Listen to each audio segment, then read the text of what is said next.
presenters, and this will be in a collaboration between Nest 360 and Heart and Anuga.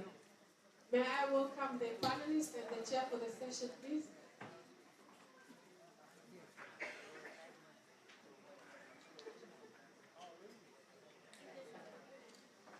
Thank you very much.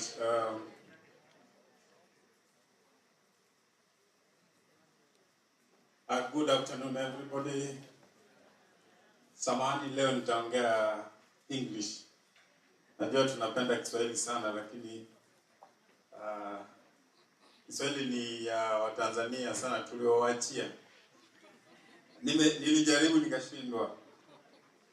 So pengine nitaweka kidogo Kiswahili, lakini mengi itakuwa ni English, Kiingereza. Thank you very much for taking your time to be here. We really appreciate the time that you've taken.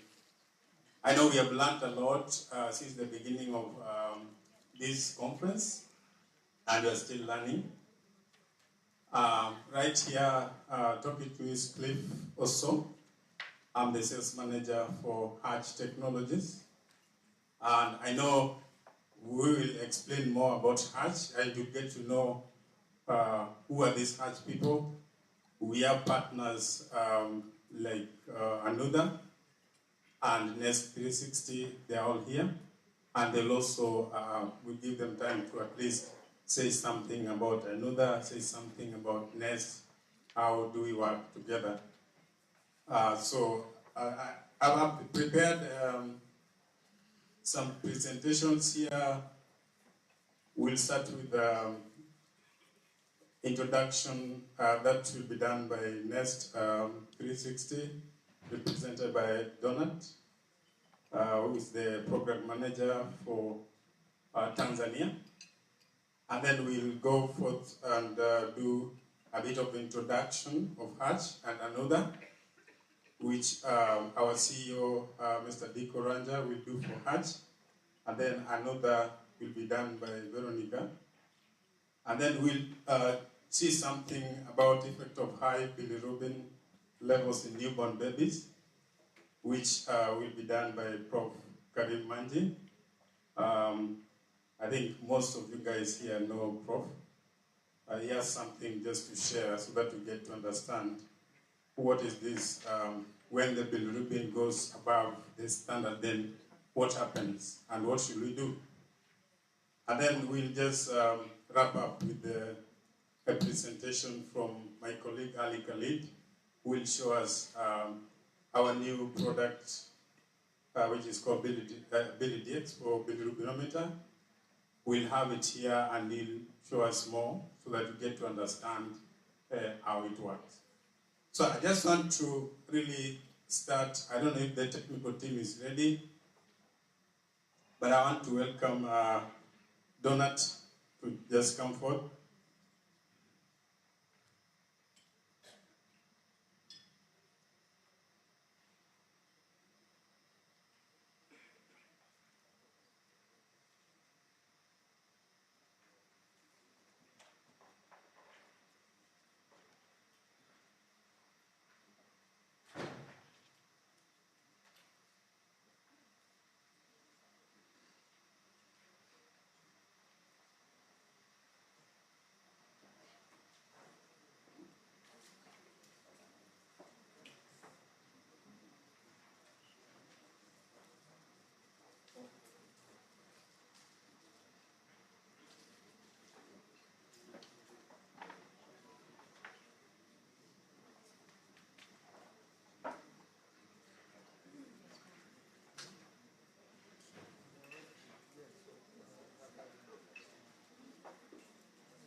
be solved than the way in which you treat these children.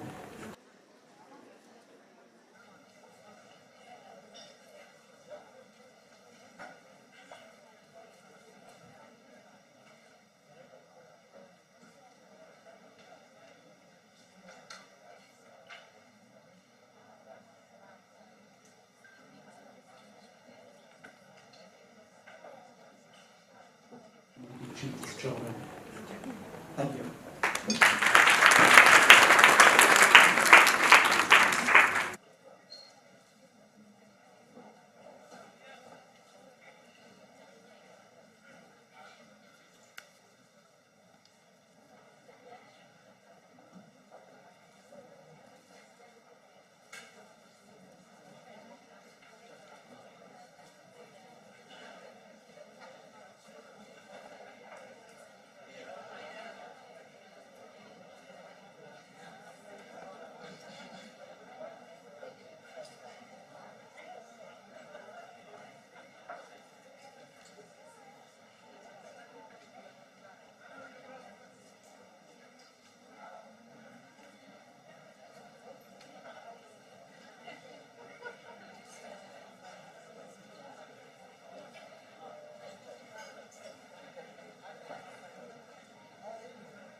Yeah, so I think we had a bit of a technical issue, but I'm now giving to Donald to take us through NEST 360. Thank you.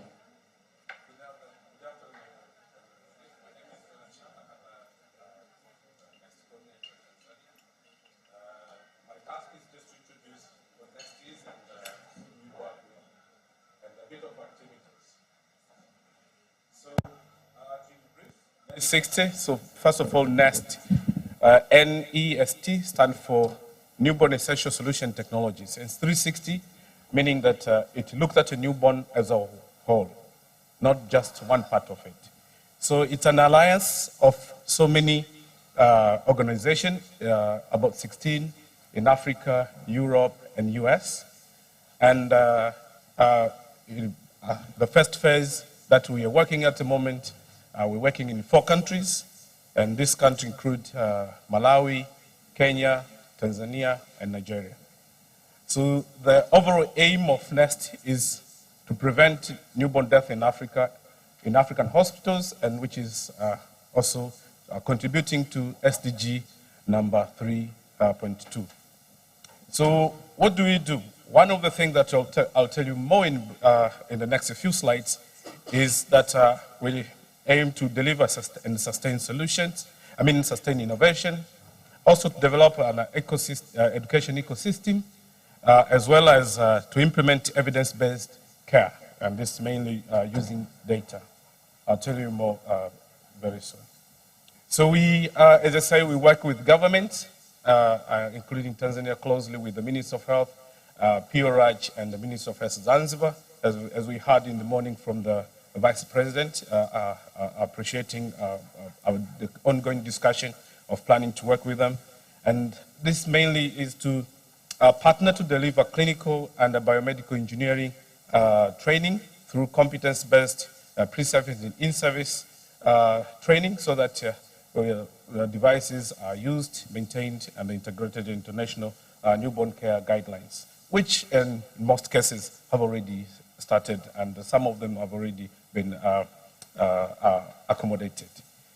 As I said, we also work much on using the data, and this is through quality improvement and first developing the tools, which we've done that already, and ongoing quality improvement activities that we're doing. And actually the quality improvement model that we're using is, as I say, we take newborn as a whole. So we don't only look at the clinical part, but we look at the biomedical, so whether there is a skills, there is equipment, there is a space even for repairing this equipment. And also we look at the governance. So when we talk about changing things and the issues that are seen at the facility, is it at what level are the management involved? So we ensure that when we make our QI visits, all key parts are involved. So include, as I say, management, but procurement team, laboratory managers, and so forth. But we deliver and sustain innovation. So this is mainly through testing and qualify newborn health technologies. We hear more from Hatch very soon, who are doing and coordinating this particular part. And also supporting distribution and maintaining of the bundle of Nest newborn devices, including, as I said, Nest. And you've heard about the word Anudha, and you've seen some banners. The part and parcel of the process, so that to ensure availability of equipment at all levels of the health system. So what's the current status? So far, the implementation of Nest, I say a bit about Tanzania, is that we're working in 3 regions, 7 tertiary facilities. So 3 regional referral hospitals in Dar es Salaam, Amana, Mwananyamala, and Temeke, and Mbeya, Zonal Referral Hospital, and the KCMC in Moshi. And we work closely, as I said, with the Minister of Health, wanting to ensure that we meet the targets. So if you look at the slides, the target by 2015, as part of the 1.3, which is government target, is to have at least 15 newborn deaths per 1,000 live births. But currently, only 20. So we're still off track, but there's so many initiatives are ongoing, are implemented, so we are hoping we'll be able to reach there. And also, another key target is on coverage goals. This is both in mainland and Zanzibar, that about 80% of district hospitals to have in small and sick newborn care level 2. And this, we talk about 157 districts.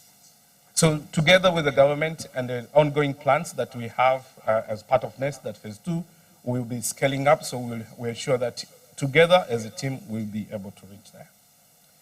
And part of this, we're working closely with the government. We talk about NICU, newborn care unit, but what does it look like? Do we have standards? Do we have standard floor plans? So this is part of the work that we're doing with the government to ensure that we have standards, and also a standard list. When you say at district level, they should initiate a NICU. So do they know how many, for example, phototherapy they need? How many oxygen concentrators they need? So they need to have a list of at least a minimum standard of equipment and the devices that they should have. And this is what we're also doing with them. And part of the work that we're doing, also we are trying to do an investment case, part of that also to analyze, doing a projection. So using a list tool. So as I said, Dr. Bundala and many other people said in the morning that more than 40,000 newborn babies are dying each year in Tanzania. And based on the initial analysis that we have, if all intervention that we think are going to be implemented, we will be able to avert about 38,000 newborn deaths by 2025, and this is about 35%. And 83,500 by 2030, and this is 41,000.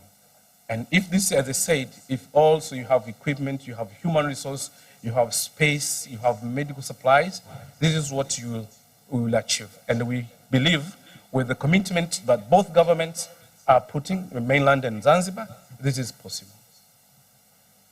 So we've seen changes, and that's why I say it is possible, because we've seen changes. On the pictures at center, we see the former Minister of Health launching the NEST program 2021. And the picture on your right, top left, is one of the facilities in Dar es Salaam that before renovation. So we did some renovation of this facility just to show an example that how and where this newborn baby needed to be cared for. And the picture on bottom showed the renovation after. For example, in Temeke Hospital, before renovation, the bed capacity was only 20 beds. Only 20 babies they can accommodate at once. But after renovation now, more than 70 babies that can be accommodated.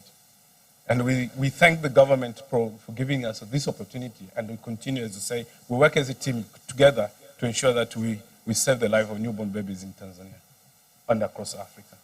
So part of the, as I said briefly about quality improvement visits that we do this using the data. And we see that the data that we use is help us to drive the change that we wanted to see. And for this, for example, some of the facilities, it was hard for them to take vital signs. And because they didn't have equipment, sometimes they were not put records properly. But through the ongoing discussion and frequent visits that we have, we see a lot of improvement. And there is a huge challenge on hypothermia. And many babies are dying very easily and very quickly because of lacking proper warm chain. And this is from labor ward to neonatal ward, and also from one facility to another. And sometimes, so there is a belief that all hospital staff at the facilities will say, all babies who are dying are those who are referred here.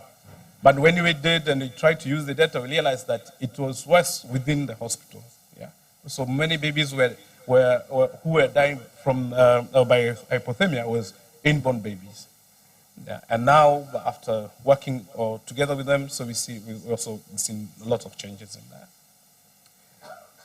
I said briefly about investment case, but I want to stress the message here that part of the work that we're doing is also to, with the government, is to ensure that we give a proper package for advocacy. So when you say, for example, I want to go to USAID to help in one area of newborn health, let's say I want a device, they will ask, how many do you want? Yeah? How much money will it cost?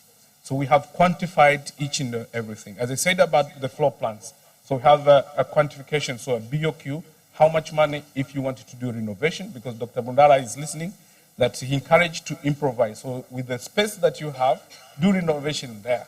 If you don't have a space, I mean, if you have enough money, do a complete building. So we do both. So we know in a space, in a certain space, if you want to do renovation, how much money you need, and if you want to construct a completely new, how much you need.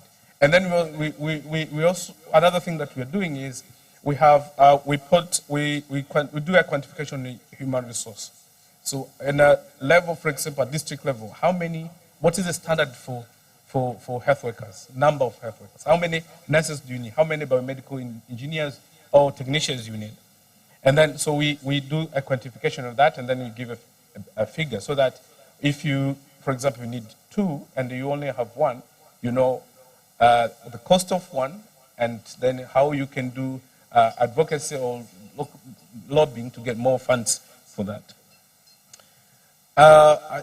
This is my last slide. This is just to say that this is a public good. So part of NEST, we have developed implementation toolkit for small and sick newborn babies. So you just go to Google, you write implementation toolkit for small and sick newborn babies, and you will find it. And as I said, we're looking at newborn as a whole. So you see here, there's infrastructure, information system, human resource, leadership and governance, infection prevention, medical supplies and devices, and financing. So there are some few members who are part of NEST program in this room, and I would like them to stand. One of them is Professor Karim. Yes. And Elizabeth, our biomedical engineer, she's at the back. Thank you very much.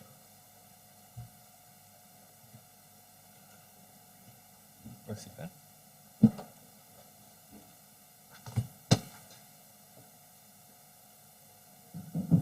Thank you, Donald. That was a very good introduction that explains what it is doing. I believe now you understand. I know most of you understand how NEST operates, but I think we are still doesn't understand. So thank you very much, Donald, for that explanation. I just want to have a simple question. I like asking questions. Do we know the risk that babies go through when the temperature drops by 1 degree Celsius? I know all these are doctors. I'm not a doctor, but I just want to know. If the baby's temperature drops by 1 degree down, what is the percentage of risk of that baby dying? Anybody? Yes. We have doctors in the house. So I want to know madaktari. I'm the only one to know. Because we are the experts. Mtu anijibu jamani, anasema 25. 85%. Is it true? I'm seeing some people saying no. 30. I think 30 is almost there. Is it 30? We have to agree on this because it's a baby in the newborn. Is it 30? 30%? Or I leave that as assignment. When I come back next year, I'll ask the same question. So I'm going to read so that you will answer me. Thank you very much. So what I'm trying to say is that we need to take this thing very seriously.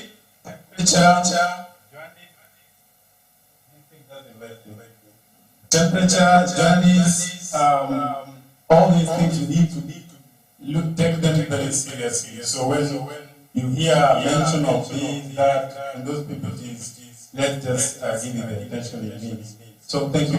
I'll call somebody taught me for some time some work that I'm doing. My boss, Mr. Diko Ranja, the CEO of Art Technologies, just tell us what this art is. And he will also bring another in there so that you get to understand the three guys when they come together. So, thank you. Thank you, Clay. I think I like when I stand here, it looks like I'm preaching, Good afternoon, everybody.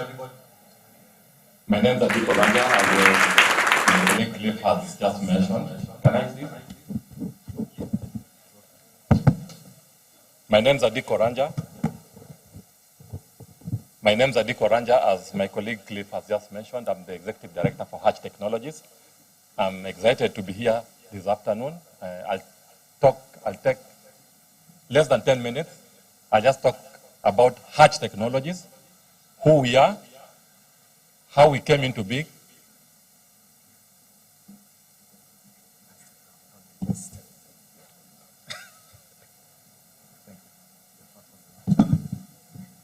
Yeah, so I'll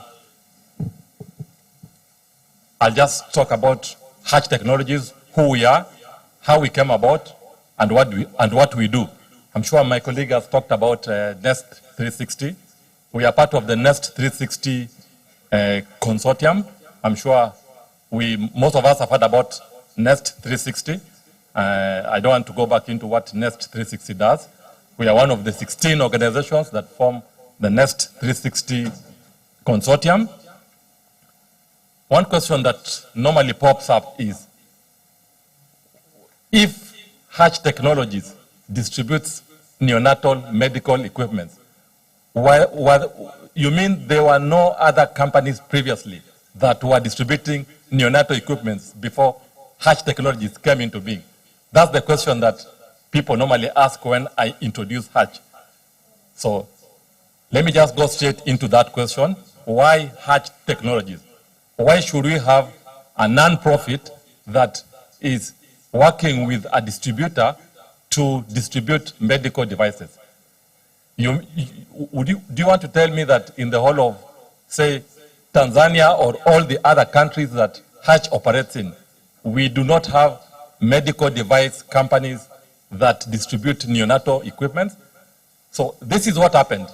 I'm sure we all know the high neonatal deaths. The statistics are all very familiar. I don't want to go into that. But just to mention one statement, 40% of all the medical devices that were being distributed by medical device companies ends up into something called a medical graveyard. Has somebody heard of what a medical graveyard is? I'm sure this is easy. It's not like what my colleague questioned about temperatures.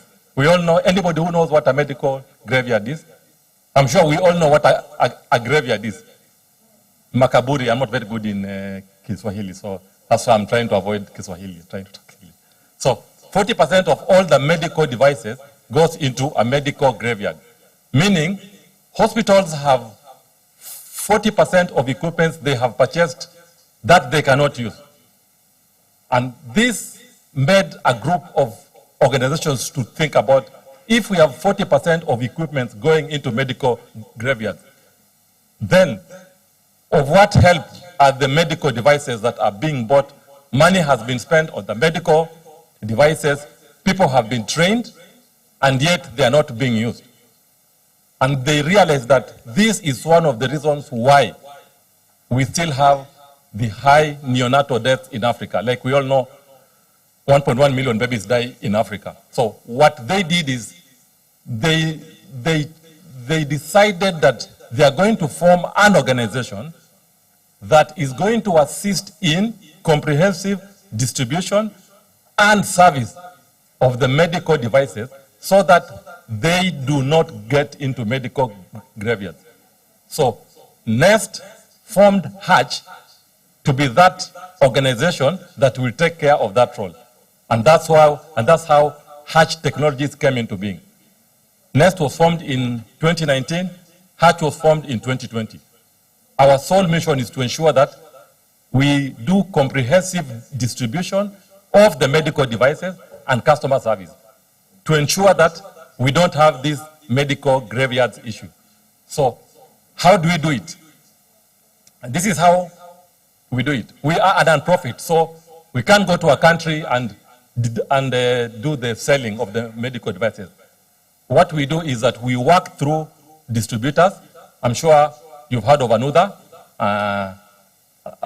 They are here, they're going to talk about themselves. We work through the distributors in 4 countries. So in Tanzania, we work through Anudha. So we become the connection between the manufacturers and the local distributors. So what happens is that we get medical devices from the manufacturers. We ensure that we are sourcing the medical devices at a very competitive rate. We sell to Anudha, and then Anudha sells to the market. You might ask the question, will the medical devices be cheap? Will they be affordable? Yes, they will be affordable. And the reason why they are affordable is because of economies of scale, because we are operating in 4 countries already, just where NEST operates. We are able to get these medical devices at extremely reduced prices. And therefore, if you go to Anudha to buy any of the Hatch medical devices, you will realize that the prices of the medical devices are very affordable. You just need to go to another booth, another Hatch booth outside here. They'll talk to you more about our medical devices. So, in order for us to solve the problem of medical graveyards, what we first did is to ensure that the medical devices that we are bringing into the market are medical devices that are attuned to the conditions of most African countries.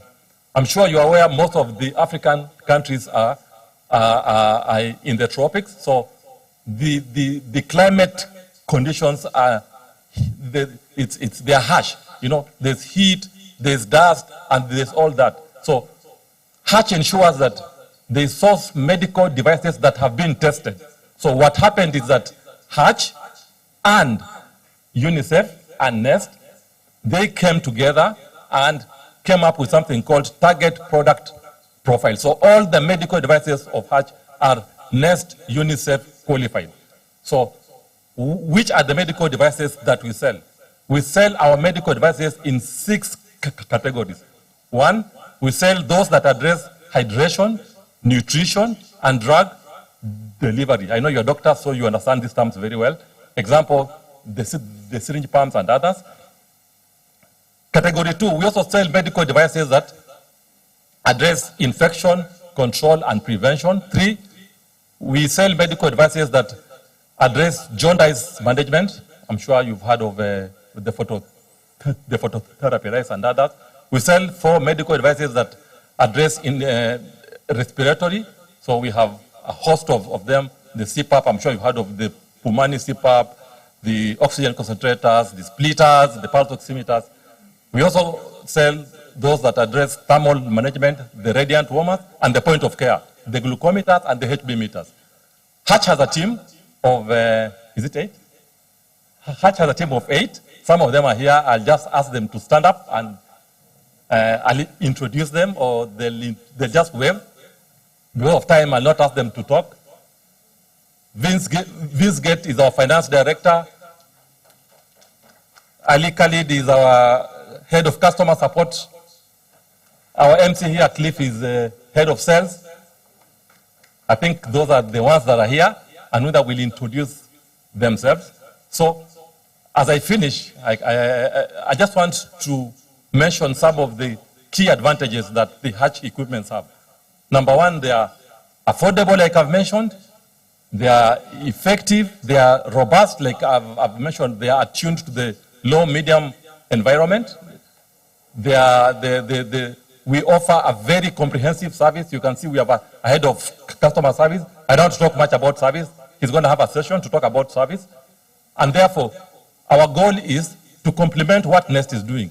As NEST does the donation, we complement them with selling the devices through our distributor at very affordable prices. So I know I'm talking to not only pediatricians, I know I'm talking to people who own hospitals, to doctors who own clinics, doctors who work in NGOs. Please support us through another. Ask them about the Hatch products. If you have any questions, we are here for all the days until Sunday, not even Saturday. We leave on Sunday. Ask us anything that you want.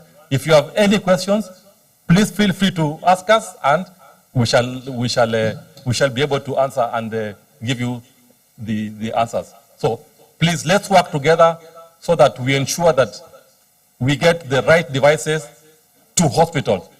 Our role in the NEST program is to ensure that we are getting the right package of technologies to the hospital.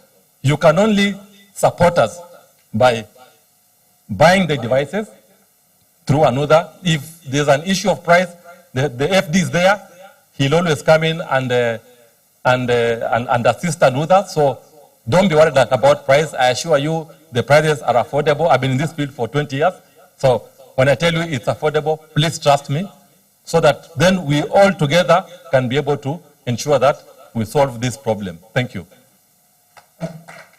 Thank you, my boss. You know, you're the one who was my best, so thank you very much for I think I'll call Anuna as she's preparing the PPT. I think something has come, something I want to know. I have a lot of questions. By the time I'm leaving, I want to get many answers. During phototherapy, jaundice management, you doctors, how do you know the amount of treatment you're giving to the baby? How do you know, or how do you measure the amount of treatment? Ama unamweka hapo because hiyo light iko sasa, unajua mtoto anapata treatment, unakuja kesho upate amekuwa sawa. How do you do it? Yes?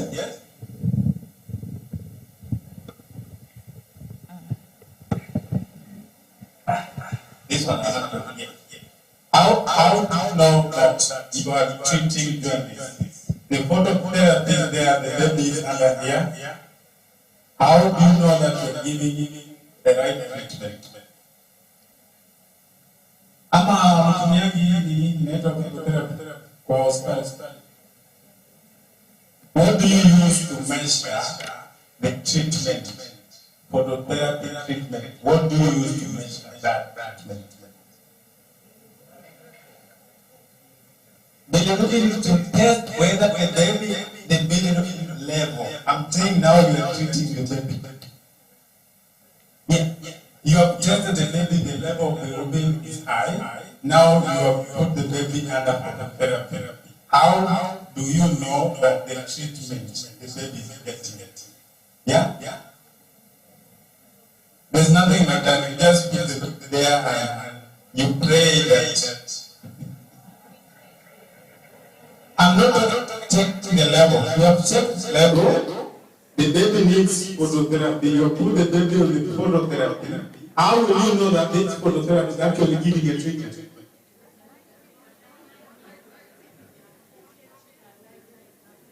Good. So do you have the light that you checked? How many hospitals represented here has the light meter?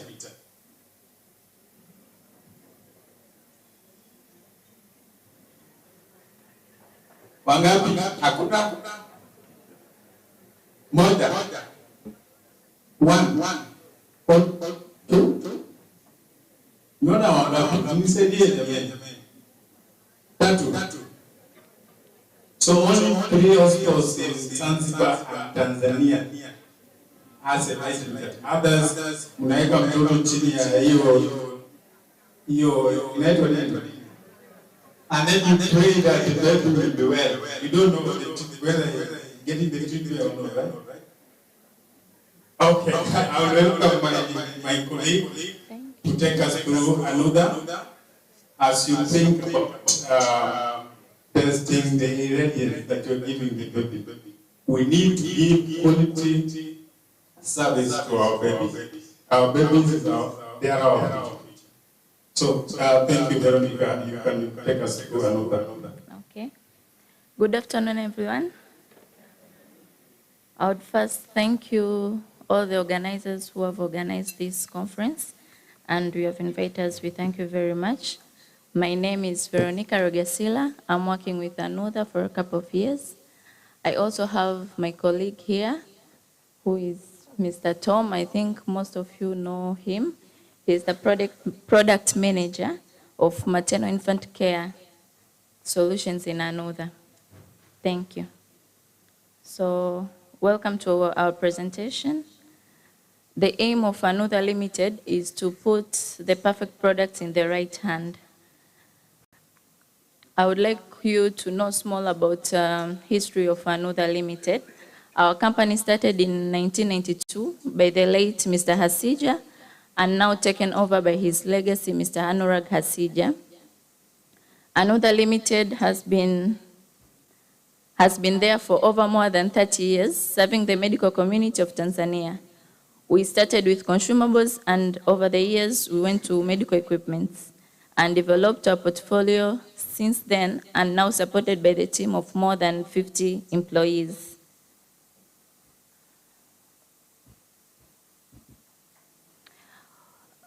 We have specialized technical departments with trained biomedical engineers and technicians, and also dental technicians.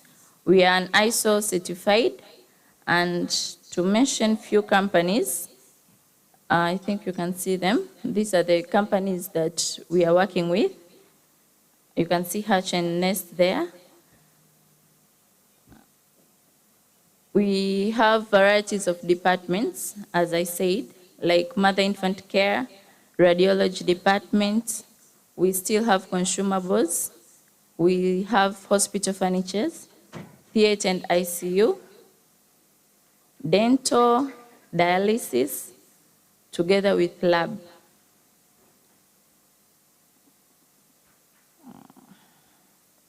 So what is, why another? Why should you choose another? We give quality after-sales service regularly. We give flexible payment terms and competitive warranty to our customers. We participate in education activities by sponsoring and facilitating the CMEs, webinars, workshops, and conferences. Thank you very much. You are most welcome in another. We are located at Posta, Dar es Salaam, and I think we always go all regions, even Zanzibar, so you are most welcome. My number, you can get it in our booth. So, welcome.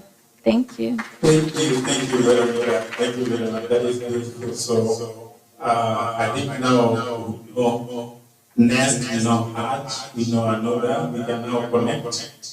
I'm still waiting for my question, which it has not been answered. I mean, answered, but how? No, that question is still there. How do you treat and you don't manage the treatment? But we want to continue, and I want to call upon Professor Manji. Professor Karim is well known here. If you have not known him, then this is the day that you get to know him. He will take us through some interesting discussion here. Thank you,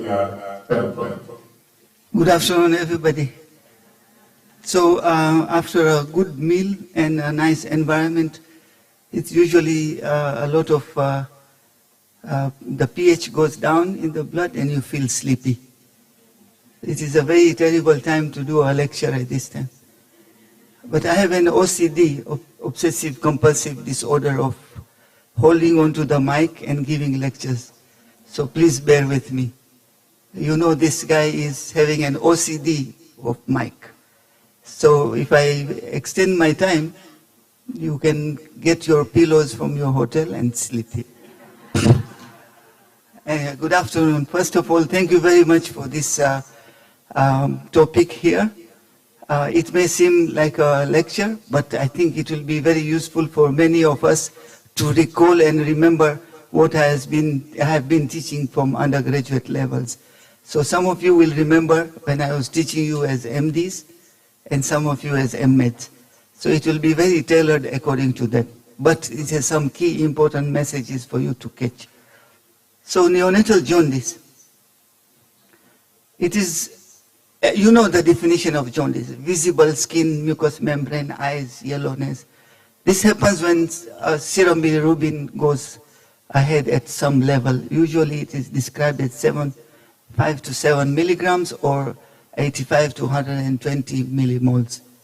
And this is the most common condition that require urgent medical attention in the newborn. One, it is probably an indication of a sinister or a serious problem underlying. Two, it may be an indication of another comorbidity happening. And three, it is a very easily remediable situation. And four, if it is not treated in the right way, it can cause serious consequences, as we will see next. The epidemiology in Tanzania is not known because we don't do community surveys on neonatal jaundice, but a hospital-based study found 50% of all those who are admitted developed some level of jaundice at admission, or on admission they come with it, or during the course of stay.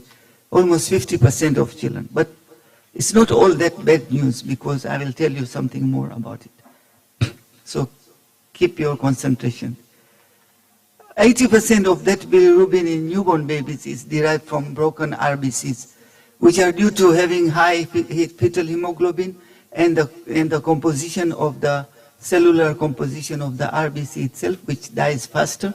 And this heme is oxidized, and then it produces bilirubin, and then the free bilirubin goes to the liver and gets conjugated. So there is unconjugated and conjugated.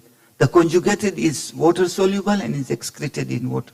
The unconjugated is a problem because it can cross through the blood-brain barrier, and this can have a potential serious consequence on the brain of the child. So this is briefly about where bilirubin happens and metabolism. This you all know very well, so I'll just go quickly. Conventionally, traditionally, jaundice is divided, arbitrary I say, because there is some overlap in the newborn. But it is divided as pre-hepatic hemolysis, or hepatic hepatitis, or post-hepatic due to obstruction due to biliary atresia, or gallstones, or choledochal cyst, etc., etc. And the diagnostic approach for pre-hepatic is you do the test, and there are some enzymes and some levels of unconjugated and conjugated bilirubin which differ, and it will give you an idea this is more likely a pre-hepatic type. So, and then the hepatic also, you do the liver enzymes and you find what is more affected, as you can see here, and then you can say this is most likely a hepatic jaundice. And hepatic jaundice in children happen, in newborn babies can happen due to hepatitis itself or due to congenital intrauterine infections such as CMV, etc. And post-hepatic, you know, alkaline phosphatase, classically much raised, and other things which you can see here. So you do a blood test and you get all those differences, and you can say this is most likely the source of the jaundice. But in the newborn, we classify it as physiological and pathological. Something which is physiological, it has to happen, and it will happen in many, many children. And physiological appears after 24 hours. It doesn't progress as fast. The child is otherwise healthy, able to feed, active, not lethargic, and serum bilirubin is between 12 and 15 milligram at the most. Clinically is stable and resolves itself in 10 to 14 days. Premature starts a little early, disappears a little late, but otherwise that's physiological jaundice. Pathological jaundice is almost everything opposite. Starts very early or continues very late after 14 days. The progress of bilirubin is very high, etc. And the difference between conjugated and unconjugated, as you can see, one is fat soluble, one is water soluble. And one can cross the blood-brain barrier, the other one does not cross the blood-brain barrier and is excreted in the urine. These are the two most important things. And it can happen with physiological jaundice. As I said, it may be due to the survival of the RBCs and other things. So, what do you do?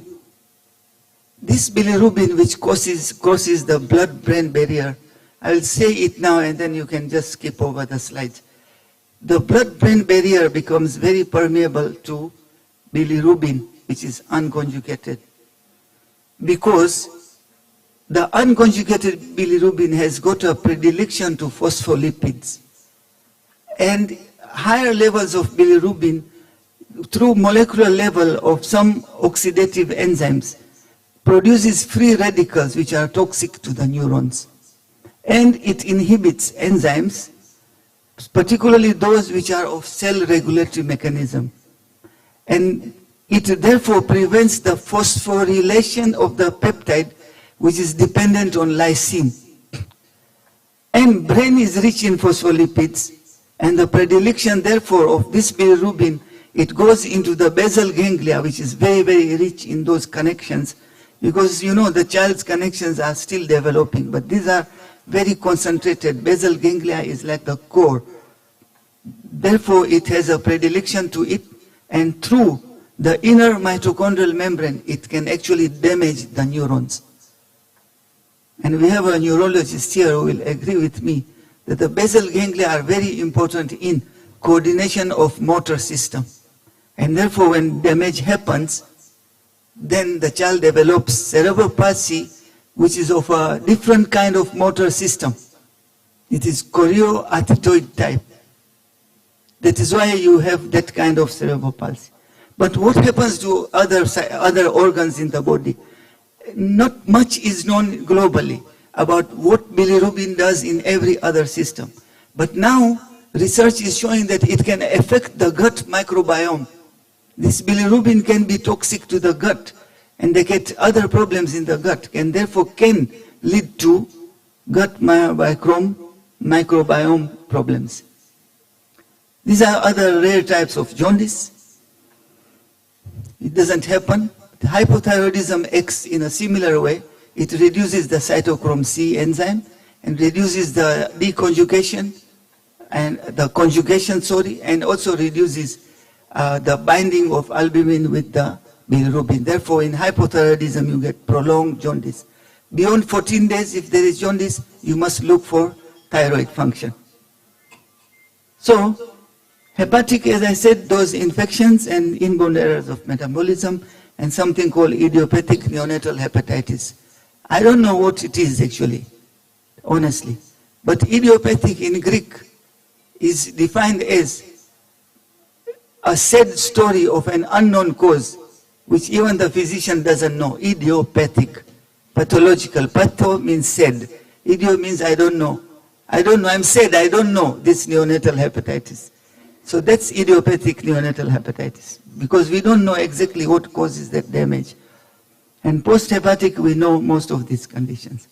There is a summary of this neonatal jaundice in the Nelson textbook of pediatrics. This is just to highlight that, which you can see.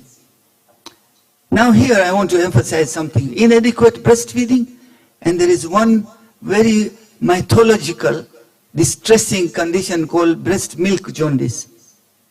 Whenever my students tell me that there is breast milk jaundice entity, I get into a bout of convulsions. But today I have already taken anti-convulsion, and I'm speaking it myself, not my students. So I'm under control. Okay? So inadequate breastfeeding because of reduced glucose and other nutrients can lead to jaundice because of poor feeding. And this is known. But there is an entity very much propagated in other countries, particularly in the Nordic and other Western countries, called breast milk jaundice. And breast milk jaundice can happen after a week or even 2. And then when you tell the mother, stop breastfeeding for 3 days, then it disappears. I am always starting to think, what is this? You stop breastfeeding for 3 days, so what does the baby drink? Bottle, formula milk. And 3 days later, the baby will be enjoying that very sweet, concentrated formula milk, and breastfeeding will go down. I'm sure Mariam is here and listening to me. Breast milk jaundice does not exist in Africa, and it is not meant for us to know about it. I'm putting it here for you to forget about it. There is no breast milk jaundice in Africa. Let whoever has put in their textbook, keep it with them. We don't want it. It doesn't exist. 34 years experience, I have never seen even one mother with breast milk jaundice. And I keep my neck on the table for you to come and slash it. If you have seen one, bring it to me. There isn't even one. So please don't do that. So, in the management, I have something which I always tell my students, 5 commandments. And as you know, my OCD of teaching habits, so I'm giving you 5 commandments. Just remember these 5 things and tell me any diagnosis you know, whether it will not be covered by these 5 things. Number 1, onset, the level of bilirubin and the progress. What was there in the morning and what is there in the evening. What's the level of progress? 1, onset, level and progress. Number 2, blood group of baby and mother and RH type of baby and mother. Number 3, the hemoglobin and total serum bilirubin level. It can be clinical. You can see pallor, severe pallor, etc. And laboratory point of care measurement. It can be transcutaneous serum bilirubin estimate or through the lab. Signs of sepsis, where there is petechiae, hepatosplenomegaly, rashes, poor feeding, vomiting, lethargic, and all other possible signs of bacterial infection. And number 5, the birth weight and gestational age. Now, these 5 things you should always remember when you are looking at a child with jaundice. And anything you think about with diagnosis, anyone mention what diagnosis do you want? Whatever diagnosis you think this child has, I'll tell you from these 5, you will get the answer. Anybody guess? Anybody say whatever diagnosis you think of? Please help me, anybody. Just say any diagnosis. Yes, Lulu, tell me.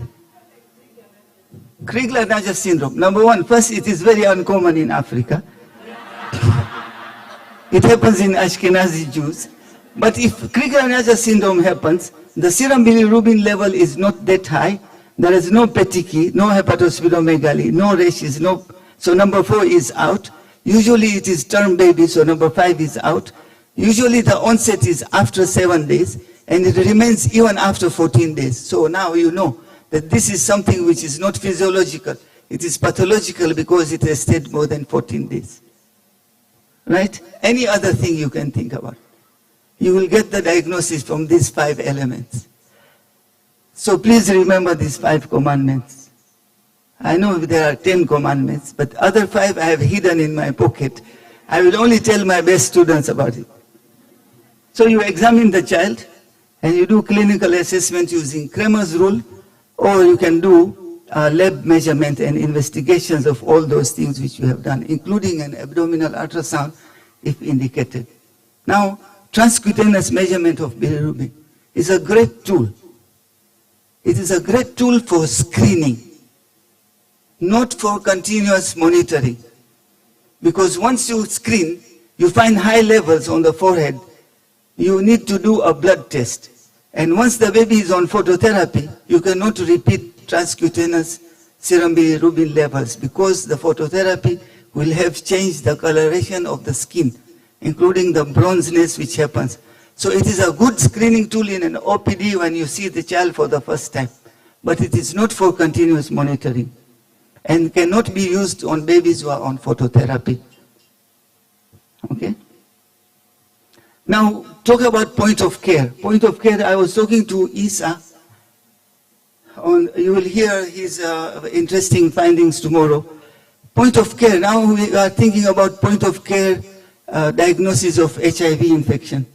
You do a rapid test, gold or determine or anything. You go PITC, any clinics out there in the periphery, just go there and get your tested, HIV. It's point of care. Now we are thinking about point of care of viral load using Gene Expert. Isa, am I saying the right thing? Is around, yeah? So point of care has become the standard because we want rapid tests, we want to rapidly conclude on some things and come and give the treatment faster to the child. So point of care testing is not something unusual. We have done it for blood sugar, HIV, malaria, rapid tests, and now even COVID is done with a lateral flow test. You can do it at home, etc. Okay? So point of care is nothing very surprising. So here, I'm talking about Billy DX machine. Last time when we had a meeting at where is that hotel there? Silver Sands in Dar es Salaam. This machine triggered my brain. It tweaked my brain. This is a machine which is a very simple point of care machine. One-time investment. Here you can do repeated tests. You can monitor because it does a blood test, not a skin test. And it is a very, very close monitoring tool. So you can, it is timely, it is cost effective, and the accuracy has been vouched by various papers which you read about Billy DX. So you will hear more about it in the next presentation. Okay? So I won't speak much about it. But the treatment is to give phototherapy in this child who has a very high serum bilirubin. The levels you will say, conventionally we say 100 millimoles per kg. If a child is 2 kg, it's 200 millimoles phototherapy. If a child is 3 kg, 300 millimoles phototherapy. If it is 300 plus 100, then it goes to exchange transfusion. The main reason to do that is to prevent bilirubin encephalopathy. Because once it sets in, then it is not reversible. And the modality of treatment are phototherapy, which you take the gestational age and the birth weight and the age of the child, and then you put the charts. There are various charts everywhere. We are using some of those standard charts from South Africa and others, and or exchange transfusion, or rarely pharmacotherapy. I say rarely because we only use it in a condition which is rare and by exclusion called inspissated bile syndrome. So phototherapy uses the UV, the blue light, and it should be in a distance of about 10 to 50. Now it varies. You say 10 centimeter, 50 centimeter. 10 to 50 is very big range. How do you know that you are getting enough light from it? So nowadays the phototherapy machine comes with a small little device you put under the phototherapy near the skin of the baby, and you actually get the luminous voltage. When you are testing for voltage for something, you put the two wires and test the voltage. This luminometer or lightometer is put on the tummy of the baby with the light up there, and it will give you an indication whether there is adequate phototherapy coming into the baby. Otherwise, it will turn out to be only psychotherapy. Then there is another myth called sunshine. You will find many of us practicing this. Child comes with jaundice, you find it's not really dangerous. You don't need to do anything, but you want to assure the mother. You just put the child under the sun. Give some extra glucose and put under the sun. This is not dried sardines. Sio dagaa. Unamkausha, unamfanya awe kauzu. Jamani, don't do that. Cochrane database has seen 8 studies on sunshine, the use of sunshine. 4 of them were having a small sample size of 30, 28, 32, so they were removed. The other 4, 2 of them were biased because there was no control. And 2 of them, which were reliable to have a meta-analysis done, found there was no benefit in doing sunshine. So we are exposing them to hypothermia and other dangers. So don't use it now until more research comes in and more evidence is there and how to do it and how much to do it. Okay, so this is just a 2 cents advice. It is okay to do sunshine when you know you are not exposing to hypothermia, because sunshine is generally good. It is called, like you have chips, you know, French chips, French fries. It's called a happy food. Sunshine is a happy environment. Whenever I am on sunshine, I feel very nice. When it becomes less sunshine, I become gloomy. So it is a mood elevator. So put him in the sunshine. It will help their circadian rhythm. It will give them vitamin D, but not for jaundice. Okay? So the mechanism of action of phototherapy, we know, most of us, we have gone through this in the structural isomerization and photooxidation. It is contraindicated if you suspect porphyria because it can cause a lot of problems. Complications, we know, dehydration, yes. Dehydration and may damage the retina if they are not properly protected, the eyes, skin rashes, bronze appearance, and these are all things which are remediable. And late mentor of mine, may God rest him in peace, would fight tooth and nail with the head of department. This guy has to remain in the neonatal unit. We can't let him go to ward A and B. And because he saw me with that compassion of neonates, so he stuck to me. You are not living here. You are not going to ward A and B. But I have to learn ward A and B also. So sometimes there was a tussle and I had to clone myself. But I'm here uncloned again. Only for the neonates. So what happens to kernicterus? The basal ganglia, brainstem nuclei, cerebellar, and hippocampus are affected. And I talked about this already, the cellular mechanism.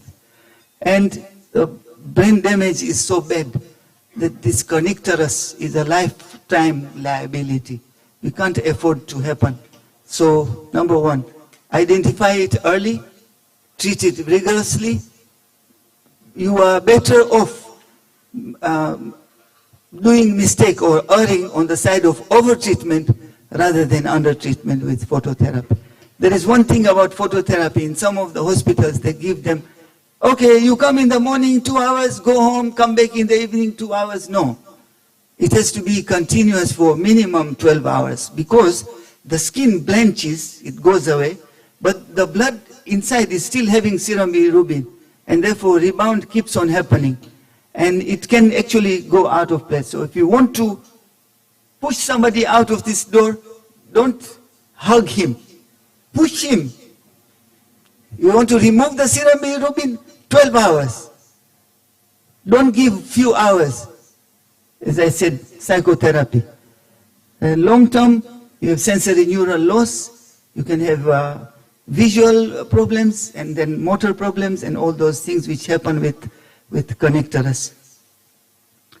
So, the treatment of conjugated hyperbilirubinemia is mainly supportive. Parenteral vitamin K, A, and D, because conjugated means bile is not going into the gut. Sometimes phenobarbital may help, only in those conditions. Phenobarbital takes at least 3 weeks to induce cytochrome P450. So if you are giving in an acute bilirubin condition in the neonatal ward, phenobarbital, you need to take that one. So you go to sleep. Don't give it to the baby for jaundice in the ward, because it will take 3 weeks to work for P450 cytochrome enzyme. So for chronic obstructive liver disease like biliary atresia, it may be given because by 3 weeks time, because it is still going to remain, it may start helping the cytochrome P450 to work. But that's only on those conditions when you are proving. Now I'm finishing in 2 minutes. Not 2 minutes actually, in less than a minute. So I'll be in time. So 3 levels of protection: primary, secondary, tertiary. And you know, point of care treatment is useful because you can check hemoglobin. There are machines to do point of care hemoglobin. You can check point of care serum bilirubin. And you can do a blood RH type and for mother and baby at the bedside. Okay, so continue following up, and thank you very much for listening.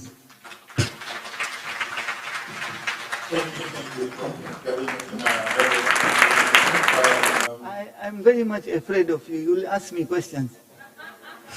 I don't think I will ask. Okay. I want to ask the audience. They are the who are listening. Yeah? Me, I will just accompany you here. So. Okay. But here's something. The question I ask is just confirming that it's very important that you can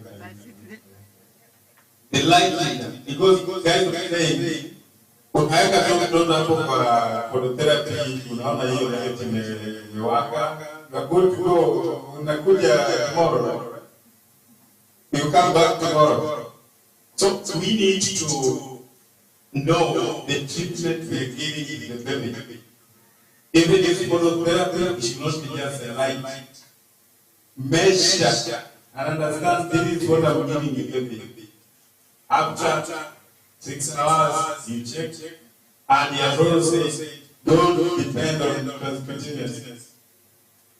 It will tell you, yes, you're screening, oh, the baby needs to be put under therapy. But after that, you cannot do this. It will give you a very wrong reading. So Billy Gates is the right guy for you guys. We need to start thinking on that line. If you don't have one, and he has also said, point of care is the thing now. So if you have to go back, you wait, you send the blood to the lab for 5 hours, 2 hours, and what are the rest for if bilirubin is not treated? Amesema hizo vitu zote. Sasa hii niuliza nataka tu kusema haraka. Yeah. I'm serious about this because the babies, they are our future. What are they if the bilirubin is not treated? Yes? Yes. So we have the CP, I think these are the major ones. If I hear that, I'm very afraid. I don't want that to happen. The CP, because of phototherapy, because ulingoja the results to come from the lab for 5 hours. I'm up the whole day. Some goes up to 3 days. Am I right? Why must you do that? You go and refuse, tell your HOD or whoever, I cannot do that. So we have point of care. That is what I want to use in my department. You don't want to see those people die. And then you have exchange transfusion. I think Prof. Ni kama wakati ameelezea, it is a very complicated procedure. I'm not a doctor, I'm not a surgeon, but you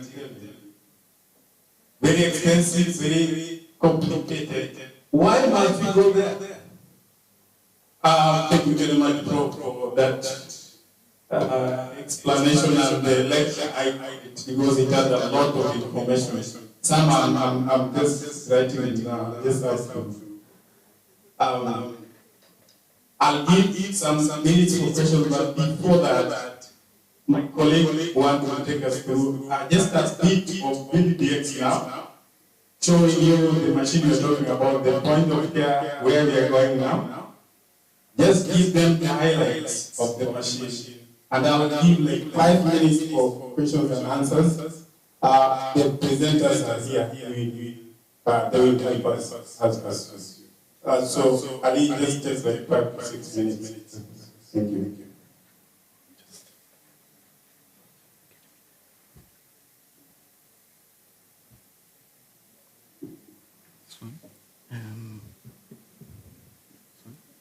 Yes.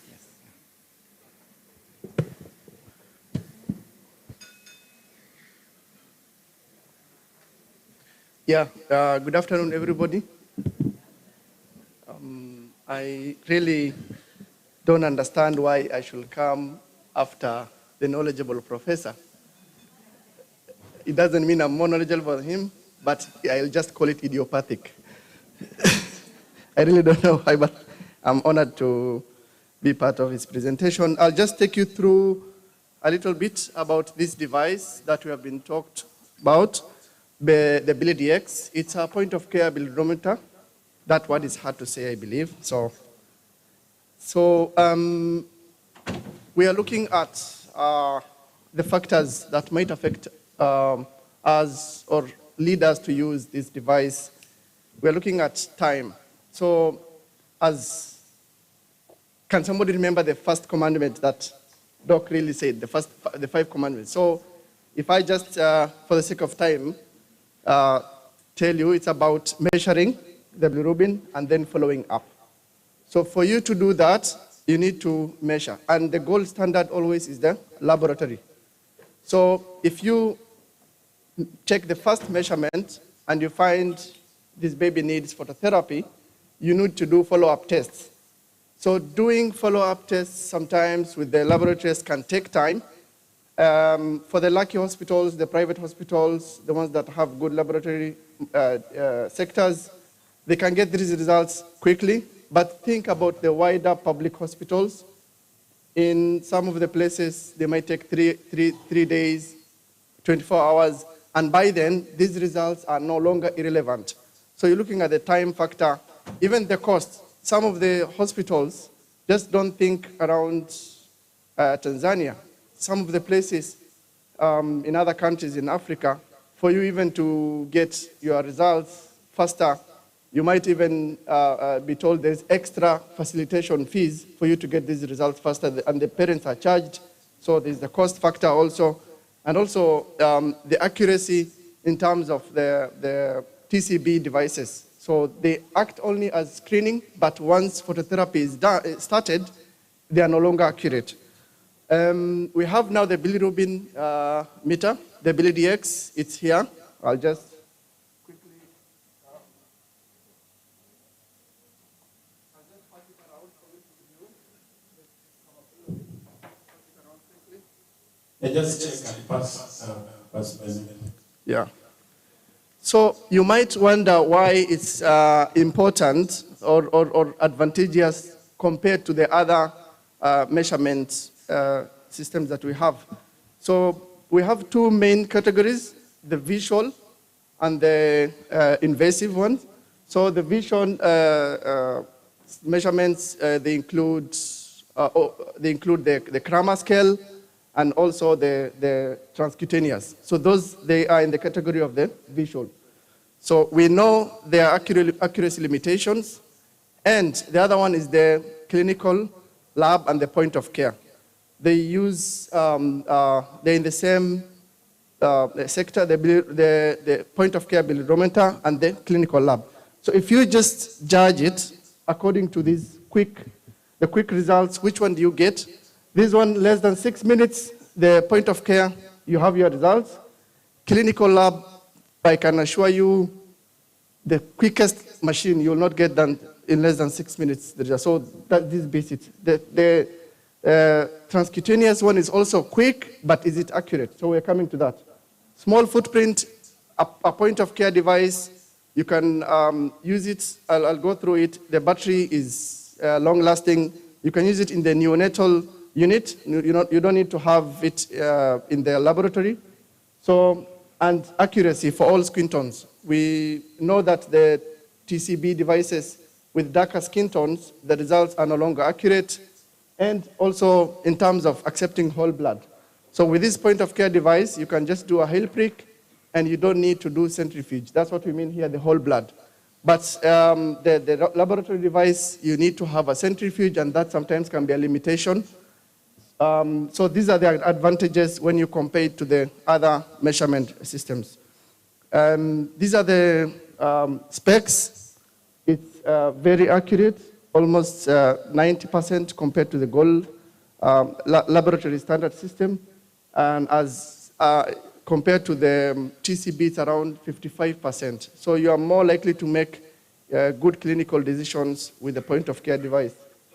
The shelf life of the strips is around 4 years. So if your center is not so busy, the strips that we're using have a shelf life of 4 years. So they are not expiring quick, and you might wonder if I buy them and I don't use it for in few months, 6 months, are they expiring? So that answers that. The battery is very sturdy, 600 tests before you need to recharge it. So it's a very sturdy machine, and it has regulatory, it has passed the regulatory tests, CE and NEST qualified. So if it's NEST qualified, that means also it goes in line with the UNICEF standards. Okay, I'll just take you through quickly on how it works. We're supposed to do a live demo, but because of the space, we just decided to show you the diagrams. I hope all you can see. So when you open the device, you need to start calibrating it first. So because every box comes with a strip of 50, and you calibrate it using any other strip. There's no specific calibration strip. So the good thing is you can take any of the unused strips and you use it for calibration. How to do calibration, I'll just quickly show you. You just take the strip, which is open, you close it, and then you insert into the device. You long press the go button. I'm sure you'll see it, the machine's coming. You long press the go button until it shows curl, and you will insert the strip. So it will start the calibration and it's done. 3 steps, very easy, so you have calibrated your device. After 25 tests, it will remind you to calibrate, but it will not force you to calibrate. But after 50 strips, which means a whole box is consumed, it will force you to calibrate just for the sake of accurate results. So how do you do the test, you might wonder? So you just do a heel prick, and you need only around 75 microliters of blood. You use capillary tubings. So you do a heel prick, make sure you switch off the phototherapy light when you are taking the sample, so that the sample is not affected, because it can be broken down and then you get wrong results. So you just do a heel prick, get your capillary tube, just put it on the heel parallel. You don't need to squeeze it. It will be drawn by capillary action. and then you just put it on the sample window there, which is shown there, the sample window. You just wait around 5 minutes for lateral flow. This is the replacement for centrifuge. So the blood just separates using lateral flow. Wait for 5 minutes, then insert it into the device, and you just press go button. No many buttons, it's very easy to use device. It will just be blinking blue, ready for testing, and you just press go button, and there you go, you'll have your results in less than 10 seconds.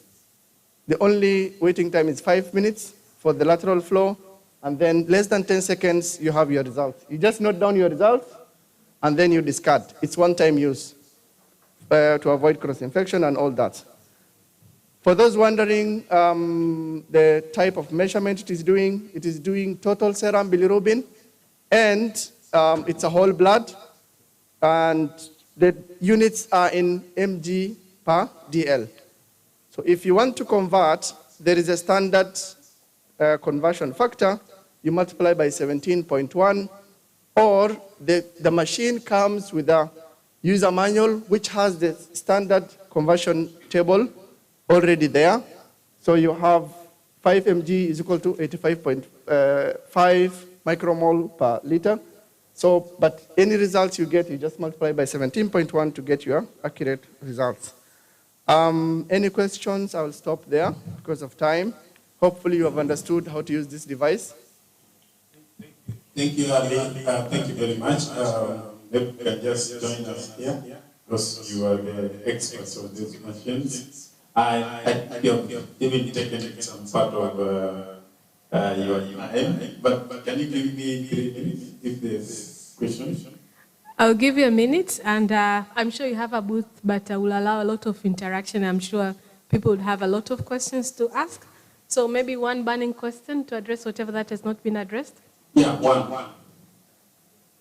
The first one I give. Okay.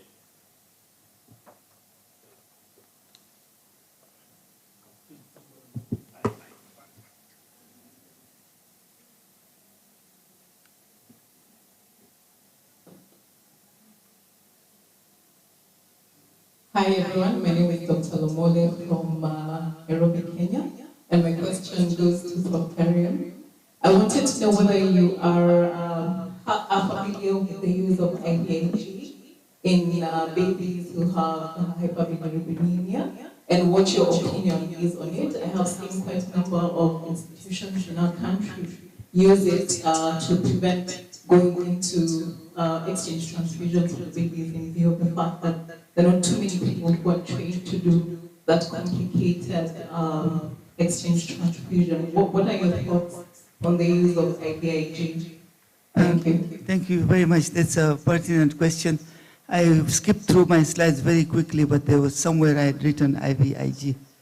So there was a child who had RH incompatibility, and after a couple of exchange transfusion and phototherapy, the serum bilirubin was still shooting very high. And in this child, we advocated IVIG. IVIG is not easily available, number one. It is very, very expensive. So it is one of the modalities of treatment. But it should not be used with very low index of giving up. You should do phototherapy, exchange transfusion, and all that can be to resolve the cause.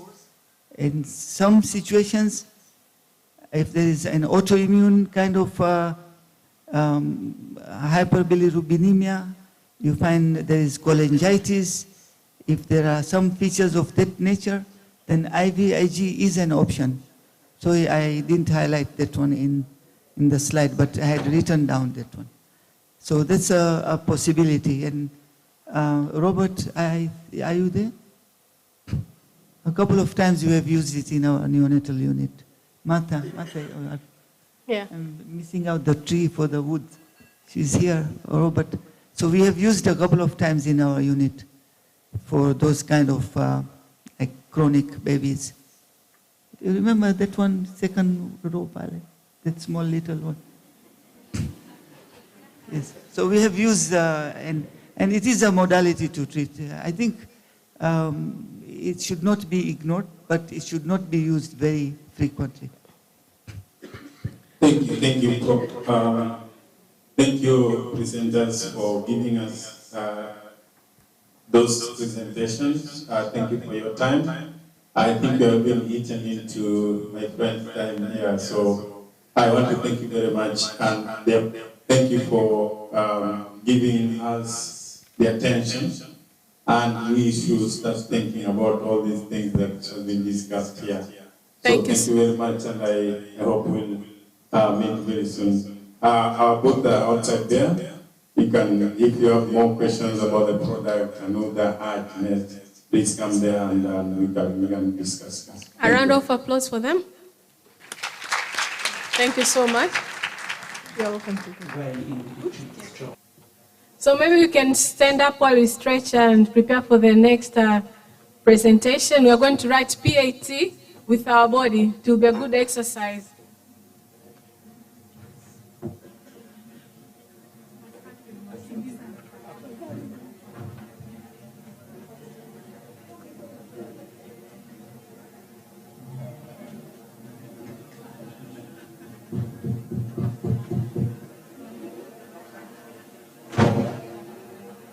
Hello. How to stretch? Okay. Yeah.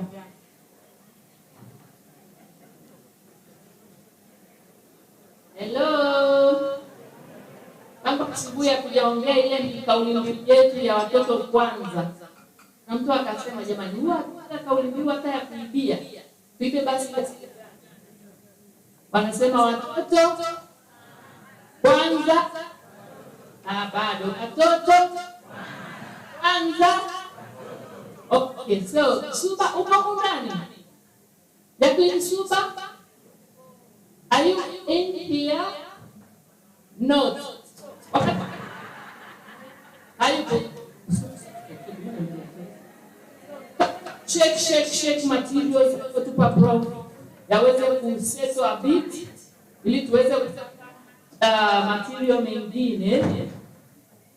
So kwenye kushake tutakuwa tuna hapo. Nikisema hapo tunashika kichwa, tunasema shake. Sasa kushake tunashake hivi. Kwa hiyo nikisema hapo tunasema kama vile Michael. Huyu ndo mama wa shake. So mimi nitakuwa nasema demo yeye anaonyesha. Nimesema hapo ni kichwa. Alafu nikishika nikisema banana. Nikisema banana ni kiuno, nikisema orange kwenye magoti. Kwa hiyo atafanya demo.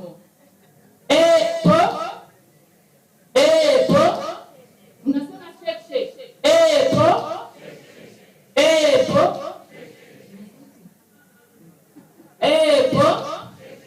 Banana, orange, banana, orange. Okay. So, hiyo ni demo. So you will be looking at her. Alafu mtafanya vile mimi nasema. Hii ni apple. Ukisikia apple, ukisikia banana, ukisikia haya apple, banana, apple, orange, banana, orange. Watu wameshashindwa kushake. Wengine banana wanaonyesha orange. Jamani. Okay, so we are all set. Thank you so much. Na mimi nimefurahi kidogo. Nafaa break tuzirudi zile zingine. Bado, just dog. Kwa nini break kama? No, 3 minutes. Yeah. Tusitoke nje. Continue na hiyo hiyo. Thank you so much, Theo. A round of applause for her. She did a good one, right? Yeah, they are. Kuna mtu amechoka, makofi mengi. Asante sana Theo. You know Theo, mimi nilikuwa nafanya residence niachia office tulikuwa tunahitaji chumba. And she was a sister to me. Alikuwa ananiachia kazi weekend. Copy. For something that I'm cool. But she's a good mentor, a sister, and a friend. Just take out the folder. And you're not going to she's always like that and full of energy.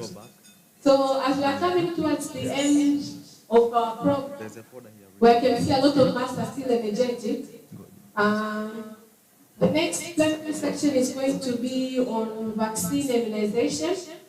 And we are happy to have our colleagues from GSK. And I would like to take this opportunity to introduce the chair for the sessions, and that is Dr. Foster Michael and Dr. Kura Kesi. Please welcome to the podium. A round of applause for them.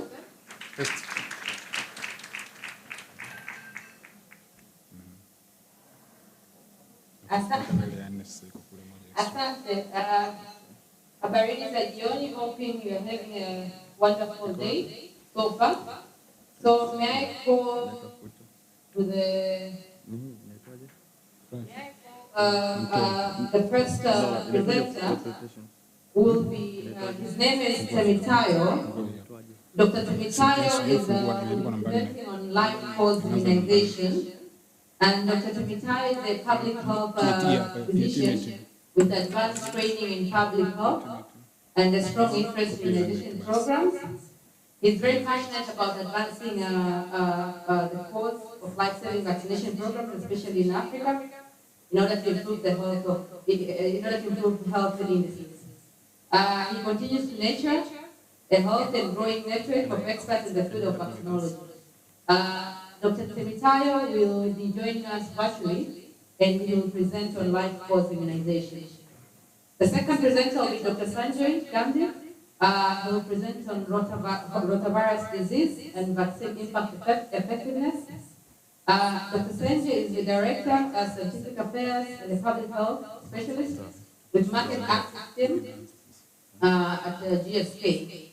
Sanjay is a qualified public health specialist. His professional career spans for over 30 years, working in various roles with government, WHO, and other international organizations, industries. His core experience is on disease surveillance, clinical development, and new vaccine introduction. And the third speaker will be Jedida here, who will be talking on vaccine confidence. And Jedida is the senior manager with scientific affairs and public health market at GSK. She has extensive commercial experience and in public health initiatives across sub-Saharan Africa. She is currently based in Nairobi, Kenya. And our last speaker will be Dr. Omar Ngome, who is a medical doctor and a sub-investigator working with the Bakara Health Institute for the last 3 years, and he's going to take us through the PRIME trial. So I would like to call upon all the two presenters who are here physically, Dr. Omar and Jedida, and Dr. Temitayo will start with his presentation with immunization virtually.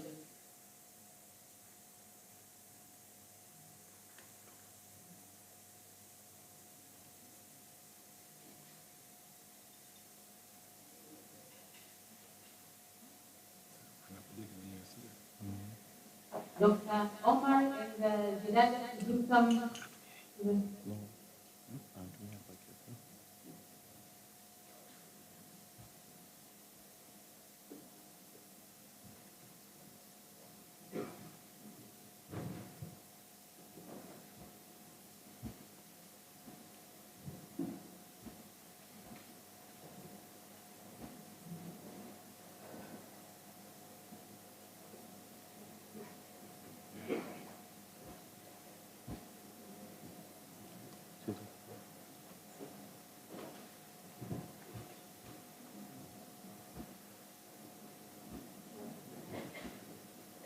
hajakonektiwa na internet.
For the connection to happen, I would like to make a small announcement.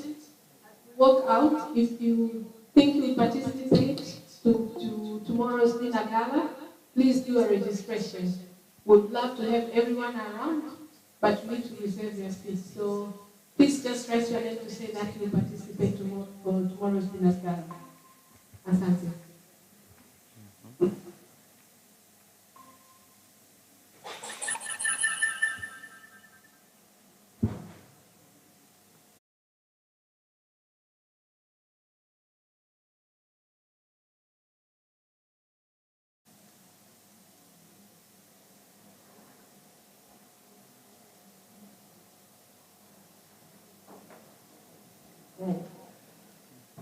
Dr. Temitale, can you hear us?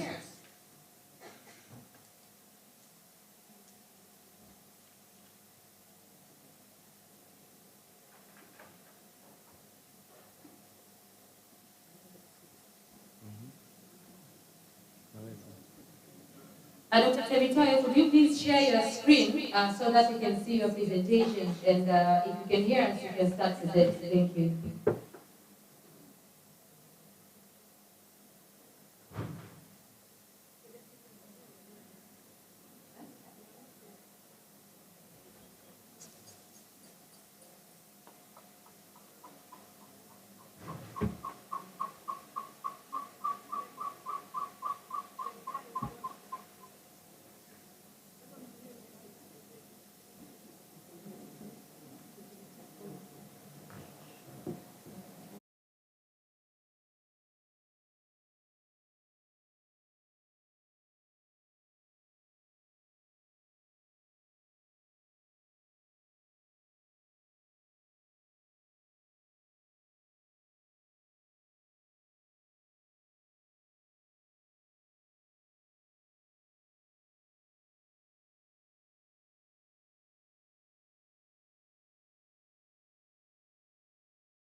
Dr. Temitale, can you hear us?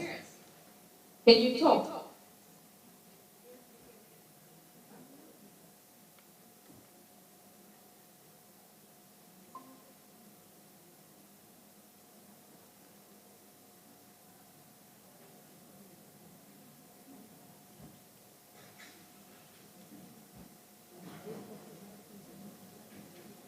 It's not talking, it's miking. your mic is off. Can you unmute yourself or make yourself?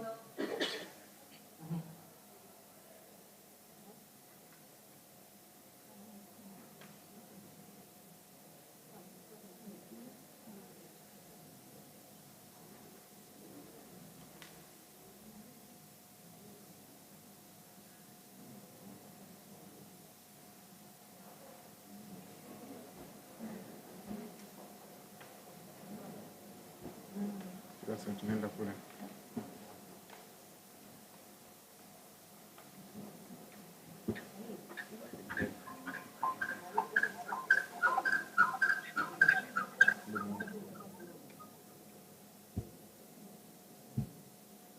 Mute.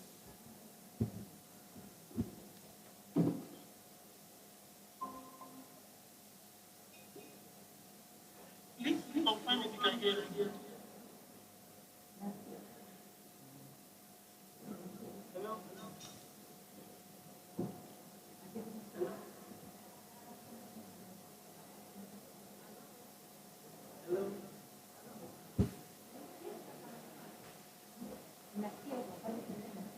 Yeah. Okay. Okay. Can you try to share your screen so that you can pull up the presentation, and I will hold the mic from the other computer as well. Okay.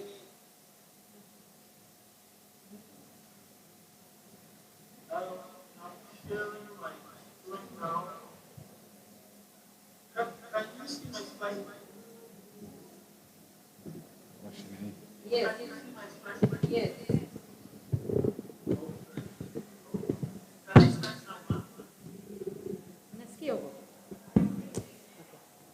Can I start now? Yes, you can start. Karibu.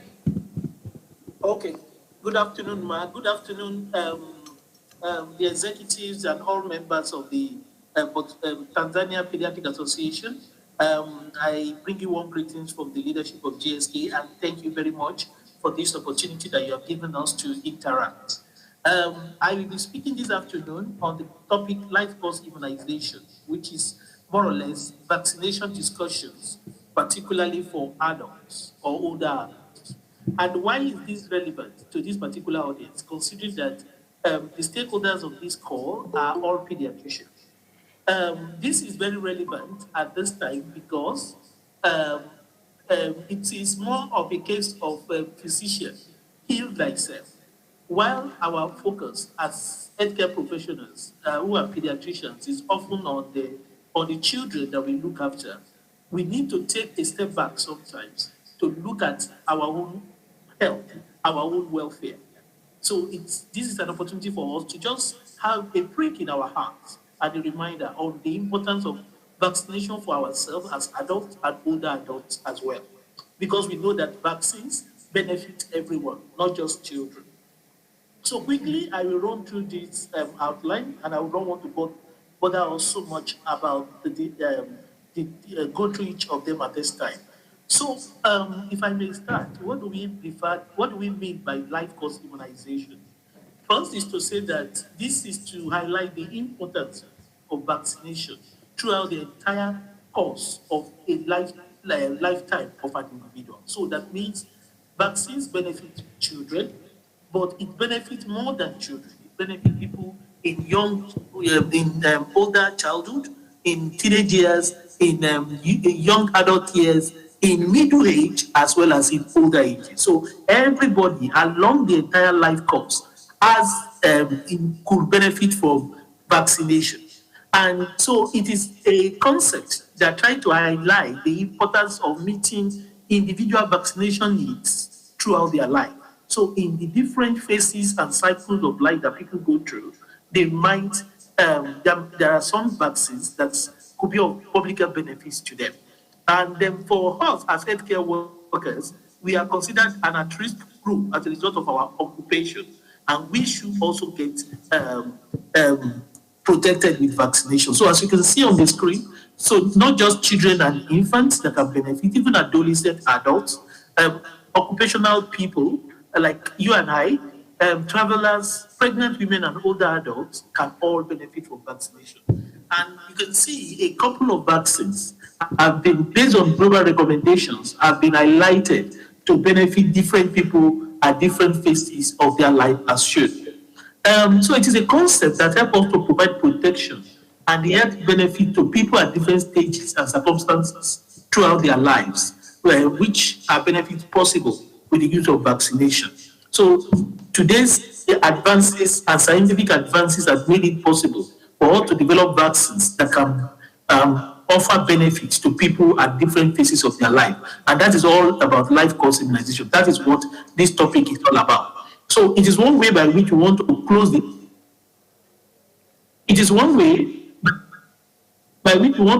immunization gap in adolescents and adults. As you might know, some of our countries don't have optimal immunization coverages yet, optimal. So vaccinating adolescents and adults is another avenue of closing that immunization gap.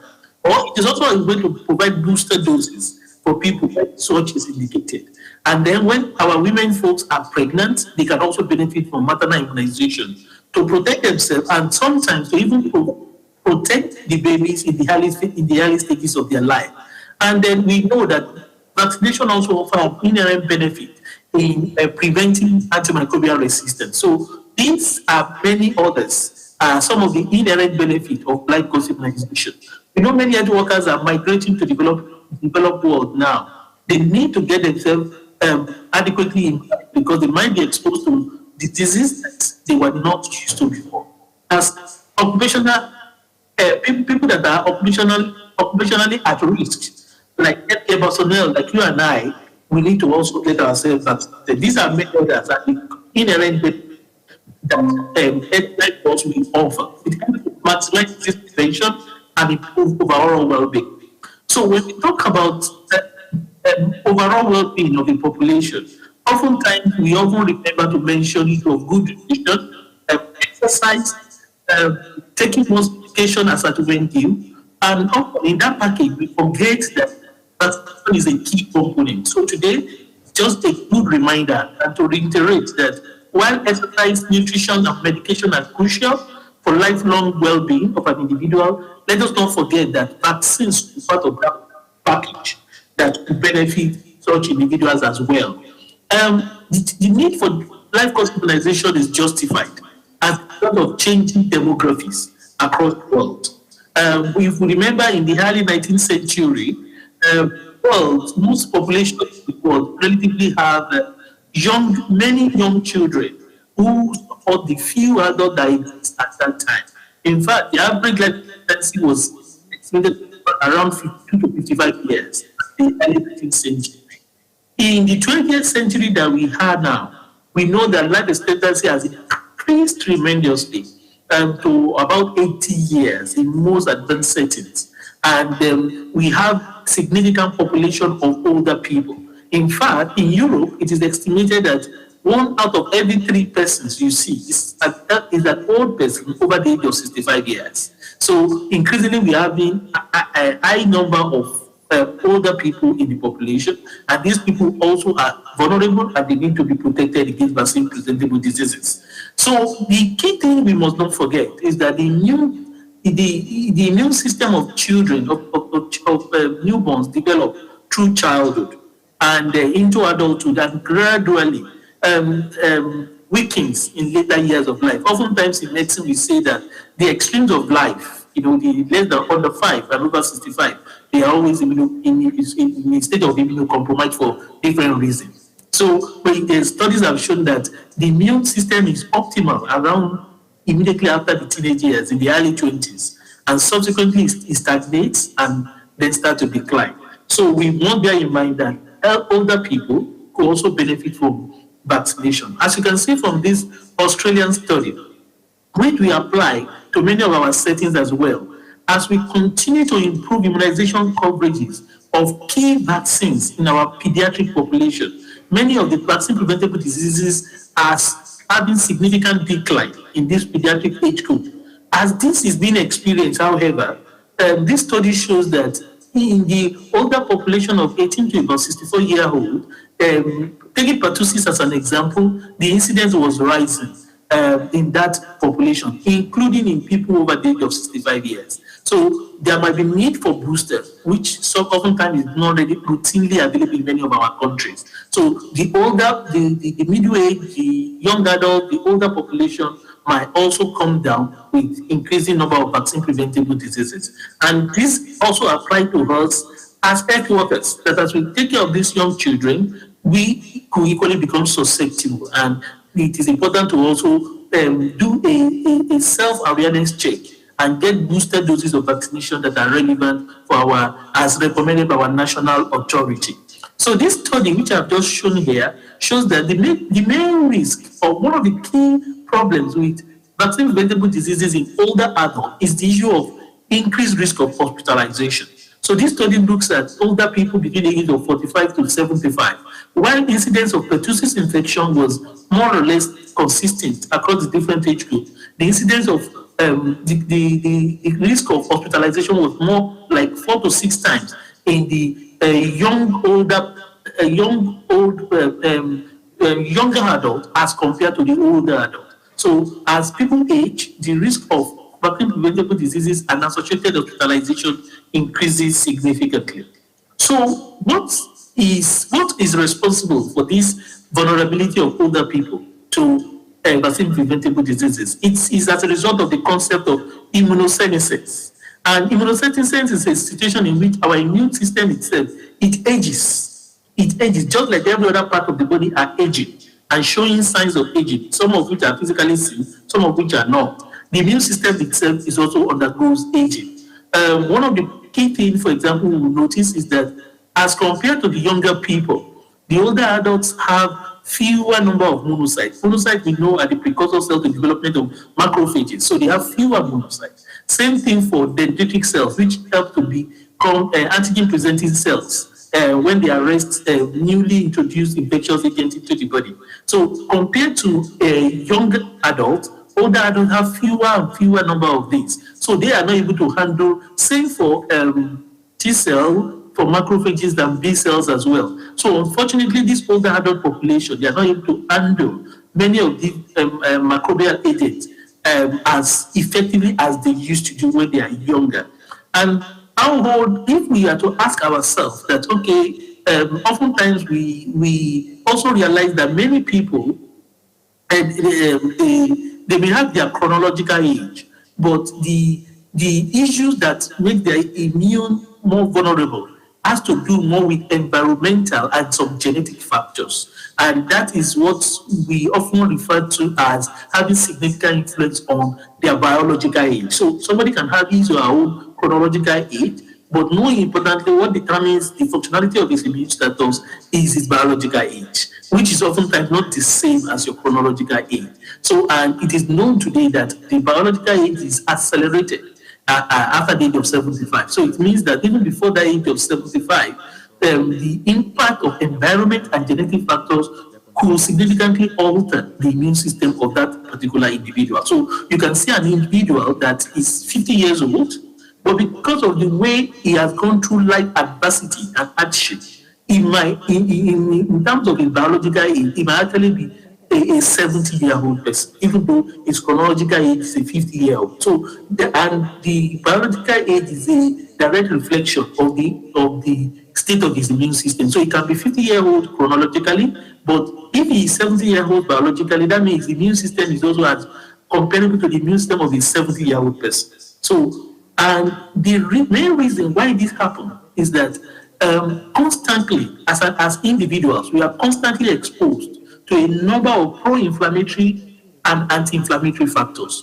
Through nutrition, through exercise, through good hygiene, and a number of other initiatives, we try to, and even some medications, and some medications that we take, we tend to provide our body with a lot of anti-inflammatory agents, which helps to manage stress and other challenges that we might face in our day-to-day life. However, the preponderance of is tilted in the favor of pro-inflammatory agents as people age, such that individuals as they age live in a state of low-grade chronic pro-inflammatory status. so that even though as they age, they continue to have this underlying low-grade pro-inflammatory status, and they might be more susceptible to all these microbial agents. So what is the impact of immunosenescence, that is aging immunity, on the vaccination of older adults?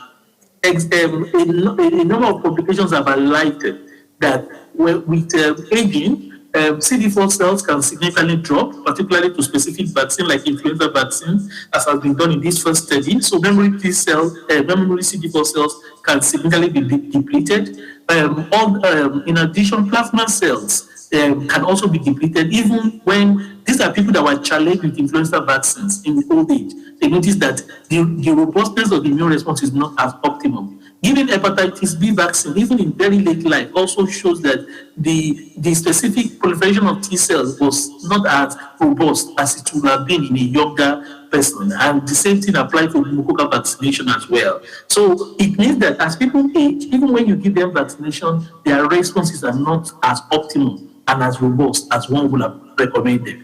Across the world, a number of initiatives are now being deployed to improve responses by older people to immunizations. So one is the issue of herd immunity. That's one. And the second one is the using of certain vaccines that have been specially formulated for older adults because they contain higher quantity of antigen as compared to the standard vaccines. In addition, administering vaccines through alternative routes, delivery routes, into elderly people has also been shown as one effective way to overcome poor immune response in adult population.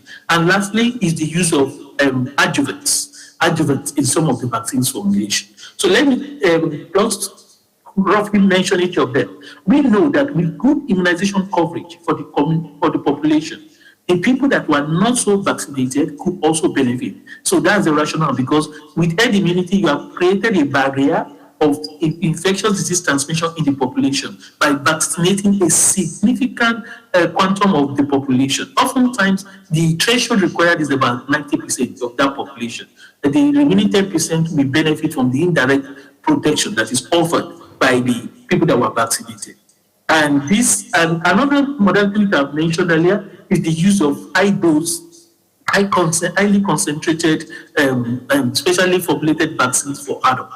And a typical example is the trivalent influenza vaccines, which was approved in the US in 2009.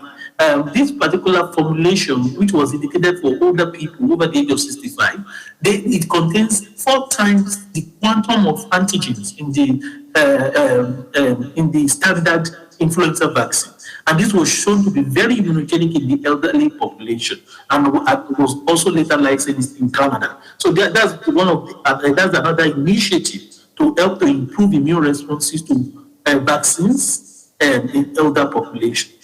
It was also observed that when you don't do this kind of initiative, as if people get vaccinated into older ages, the vaccine wanes significantly. It wanes quite fast than what is expected. And that's a typical example with the Zostavax vaccine. It was observed that when you give it, even to people in older ages, for the transient immune response they have, it quickly wanes. If you don't do something about it with some of these initiatives. So another novel initiative which was pioneered in Japan was changing the administration of influenza vaccine from subcutaneous to intradermal. And they found out that the intradermal vaccine option was very, very immunogenic and protective in the adult population. So rather than using the subcutaneous, which is the standard for the regular population, for the elderly, they recommended intradermal, because in the early studies, it shows that it is far more immunogenic in that group. So that is one of another initiative. So alternative delivery route of vaccine could benefit adults. Lastly, is the use of adjuvants. Adjuvants are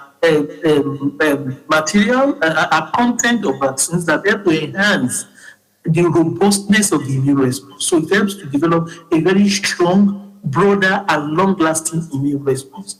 And this is particularly useful in people that are immunocompromised. So people with HIV, people that are in one form of other immunodeficiency or the other, people that are too young to be vaccinated, for one reason, like pregnant women and others, they could also benefit from the use of adjuvanted vaccines, because adjuvant helps to enhance the robustness of the immune response and makes it broader and longer lasting. So in terms of recommendation for adults, like pediatricians on this call, though the recommendation for adult immunization varies by country, and so first I would advise that we stick with the guideline in our country, but generally for most adults, annual influenza vaccine is recommended for most adults, including for pregnant women and older adults, and people with chronic health conditions, as well as Tdap vaccine is also, that is tetanus, diphtheria, and pertussis vaccine is also recommended in many countries. The Tdap is recommended for every 10 years, booster is recommended. So in conclusion, this was just an opportunity to highlight to us as pediatricians that physician heal thyself.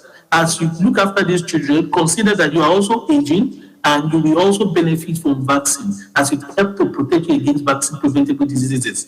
As we age, our immunity is aging as well, and its potency is declining, and it might be associated with significant healthcare costs should we come down with vaccine-preventable diseases. COVID is a typical example we've all learned from, and I think we take appropriate measures to continue to promote vaccines, not just in the pediatric population, but in the adult population as well. Should you, peradventure, use any GSK vaccines in your program in Tanzania, please, should there be any adverse event following the use of such vaccines or drugs or whatever, please send an email to this email address, and GSK will be adequately notified and will support you to address such concerns. Thank you very much.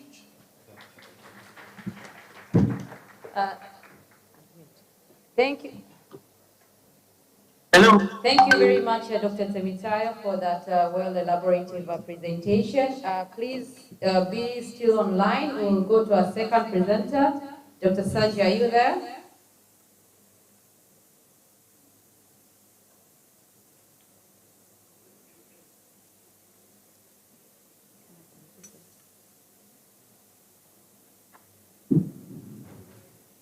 Yes, Dr. Sanji, are you there?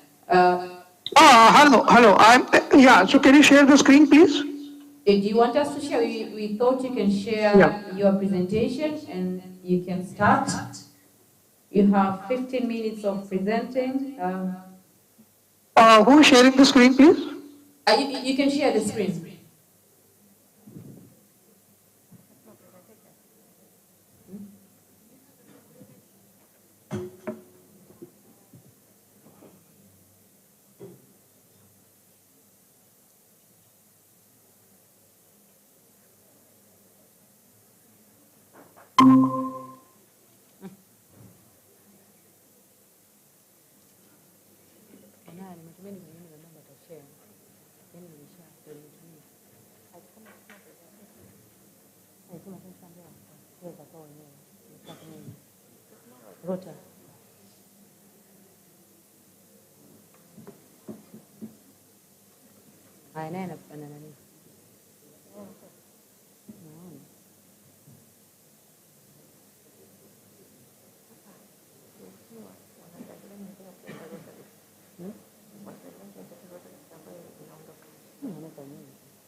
Hazipo kwenye rutinga mara nyingi wanaweza COVID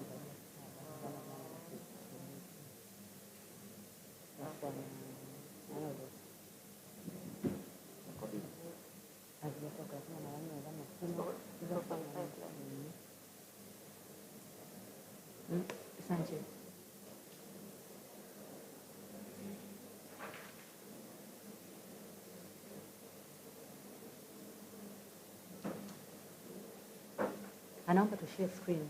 Mbona? Okay.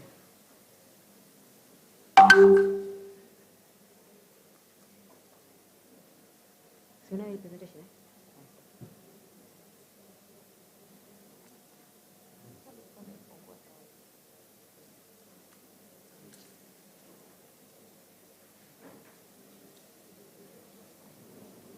Or maybe I can assist from my hand here.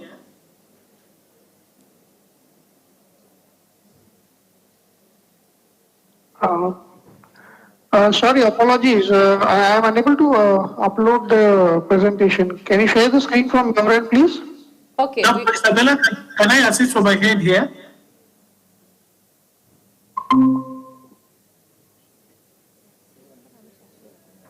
Thank you. Thanks.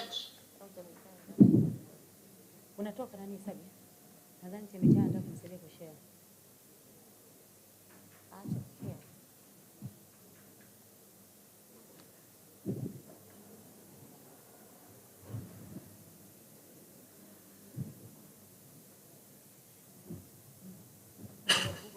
Dr. Isabella, I can assist from my hand here if it's okay.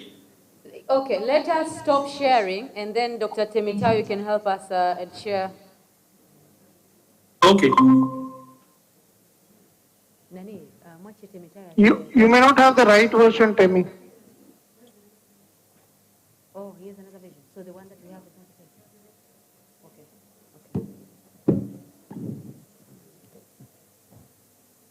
Ana share it. Is he sharing?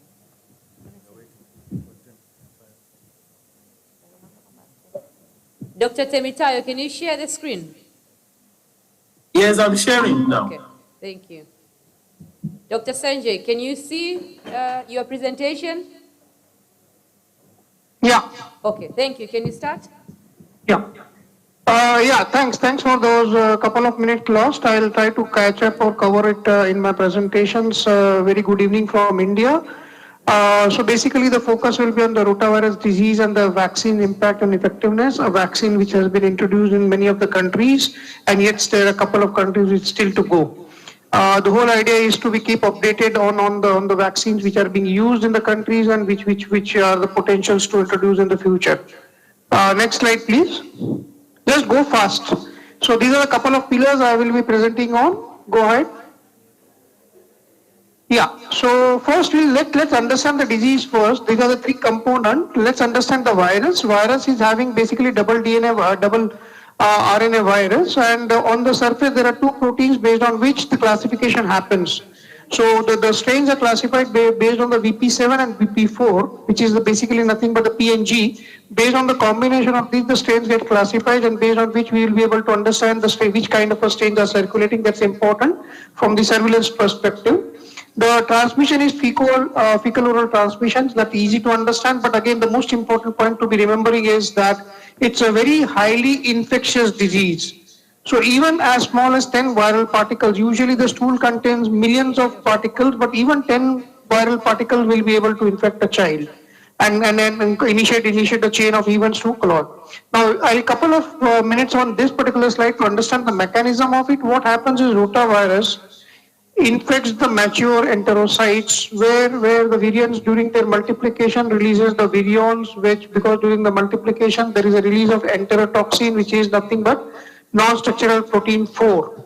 Now non-structural protein 4 is important enterotoxin is released by the virus. What it increases the calcium intracellularly, because of which there is an increase in the permeabilities. The paracellular, if you look at that zigzag line, so there is, because of which there is an osmosis, because of which there is a kind of a diarrhea, increase in the kind of a liquids, and because of it there is a diarrhea. Also there is a kind of a secretory diarrhea. It's a combination of osmotic diarrhea and the secretory diarrhea which causes a dehydration. Also the NSP4, the toxin, also have the impact on the neurotransmitters, because of which there is a kind of a vomitings also. So diarrhea, vomiting put together is basically causing, next slide please. Because these are the two common symptoms, vomiting, diarrhea. At times it could cause also fevers, and basically more, in what happens is, because of the lack of health care support in the immediately, that there is a kind of a severe dehydration and not taken care of, there is no interventions coming in from the health facilities and all that, there is a possibilities of the child dying because of that. Next please. Now, again, this is a very old slide, but again, just to show it, because before the rotavirus, the pre-vaccine eras, there are almost like 0.45 million cases used to happen. 2 million cases were getting hospitalized. There are many OPDs attendees coming with gastroenteritis, acute gastroenteritis and all that. Most of them were because of the rotavirus. Next, please. So if you look at, in spite of having the vaccines getting introduced, if you look at the current scenarios also, the burden is still high in our part of the world. And the solution to this, to further reduce on this part, is again to ensure that we are having a very good. So, yeah, okay. I thought I'm just trying to catch up with the time part of it. Okay. So basically, again, if you try to compare with the different parts of the world, our part of the world which have introduced the vaccines, in spite of that, the morbidity and mortalities are still high. The people like us, the program managers, the pediatricians, those who are the stakeholders, try to ensure that we are ensuring the high coverage of the vaccines wherever it happens. What Emmy has articulated, if we try to have more and more vaccines in the population, there will be a hard impact, and the others will be taken care of. Next, please. Now, as I said about the VP4 and VP7, these are the two surface antigen based on which the strains get classified, and this global surveillance is ongoing all across. Almost like 68, 70 countries are participating in, and based on that, every year WHO will be looking at it, and based on that, they will say what kind of strains are being circulating across the globe. So there are the country to country variation, there are seasonal variations within the countries, and these are the permutation combination that happens.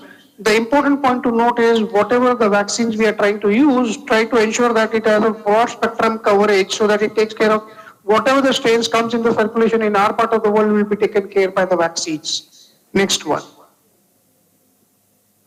Now, focus on the left-hand side graph. There are two lines, and what these two lines shows, basically the kind of a peak of event that is happening. The peak mortality is related to the rotavirus gastroenteritis happening.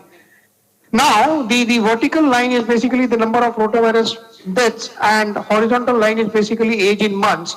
So if you try to look at two big areas, Africa and Asia, where the maximum mortality is happening, the peak in Africa is earlier as compared to the Asian part of the country. But most of the 80% of the cases are happening during the first year. Within that, Africa having earlier part of the life, whereas in the Asian part, the graph is shifted towards a little bit on the right hand side.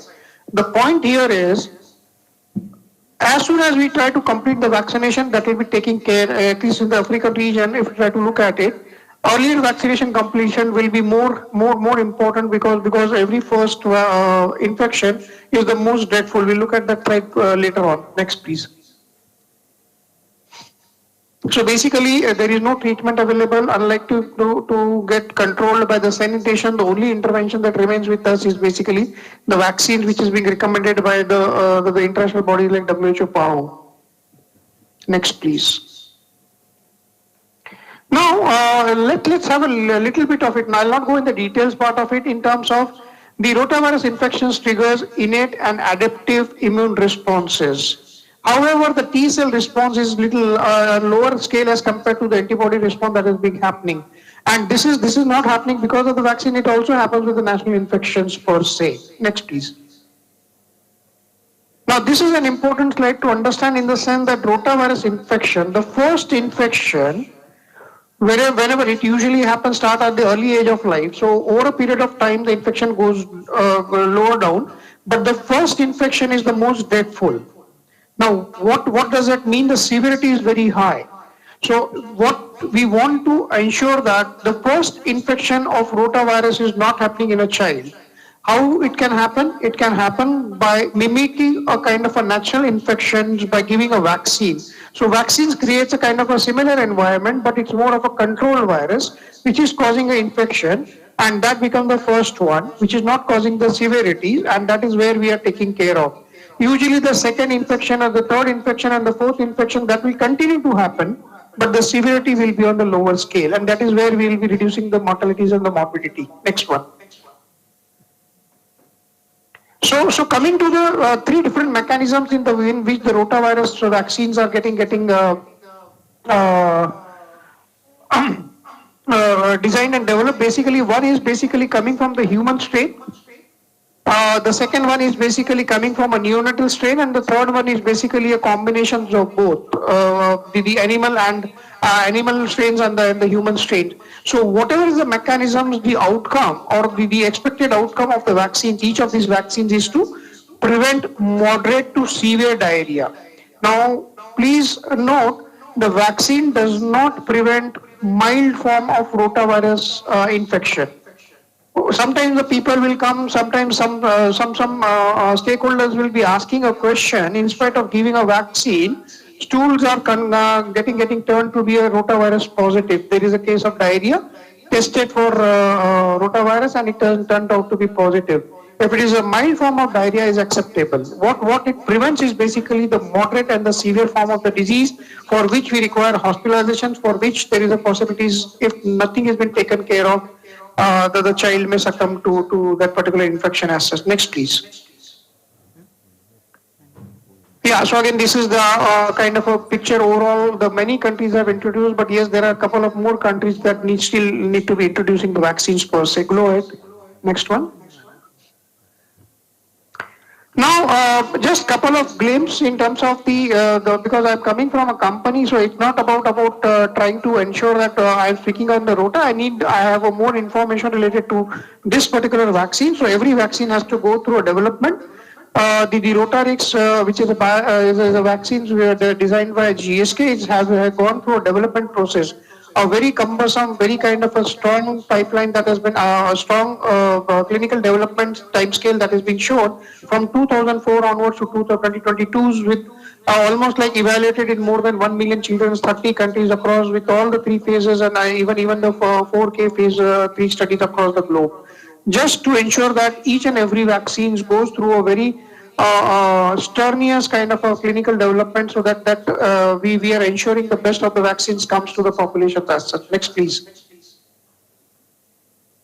And then this particular vaccine's unique feature is basically a bivalent vaccines, and the most important part, even single dose. Let's assume because of the programmatic reasons or operational challenges where the child is not coming back to the vaccines and all that, even a single dose is taking care almost like 86%. The zero conversion rate is almost 88%, which is near to 100 kind of a stuff. So even if there are dropouts, a couple of protection has already been given to that particular child per se. So a single dose is also giving some kind of a protection. Next, please. Now, this particular vaccine has been tested all across the globe in terms of, and it has been seen, and there is a class effect. On the extreme right, you can see the Malawi and South Africa. It's a class effect for all the rota. You pick any rota vaccines. The efficacy is in the lower scales in our part of the world, Asian part, African part, as compared to the developed part of the world. Next, please. Again, it has shown a broad protections. Now we say that almost like it takes care of 9 strains. So whatever the evidences that are being generated over a period of times, it shows that this particular vaccine is able to protect against 9 different strains per se. Next, please.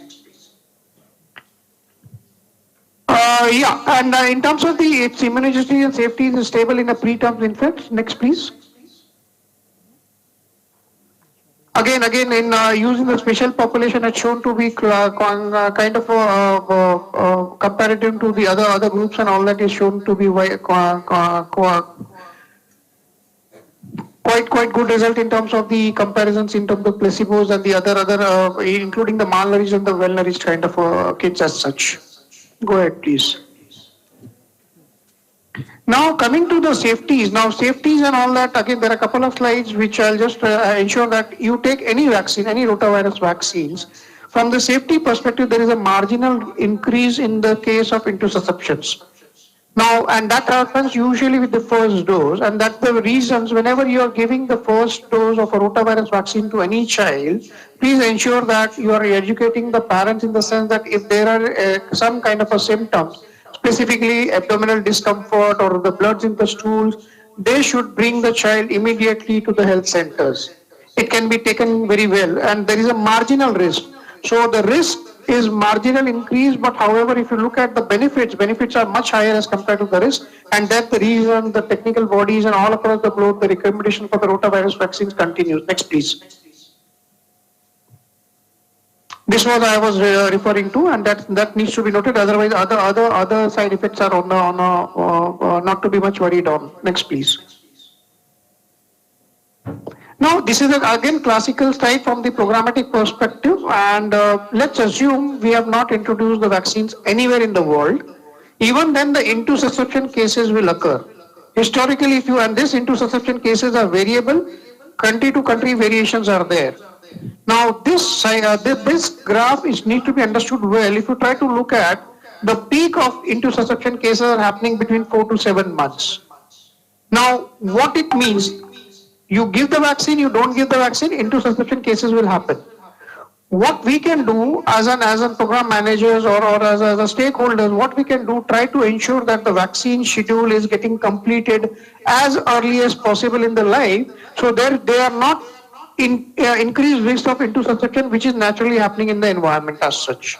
So in a way, we will be able to ensure that it is not correlating to the intussusception happening because of the vaccines, because you are trying to give the vaccine as early as possible. Next, please.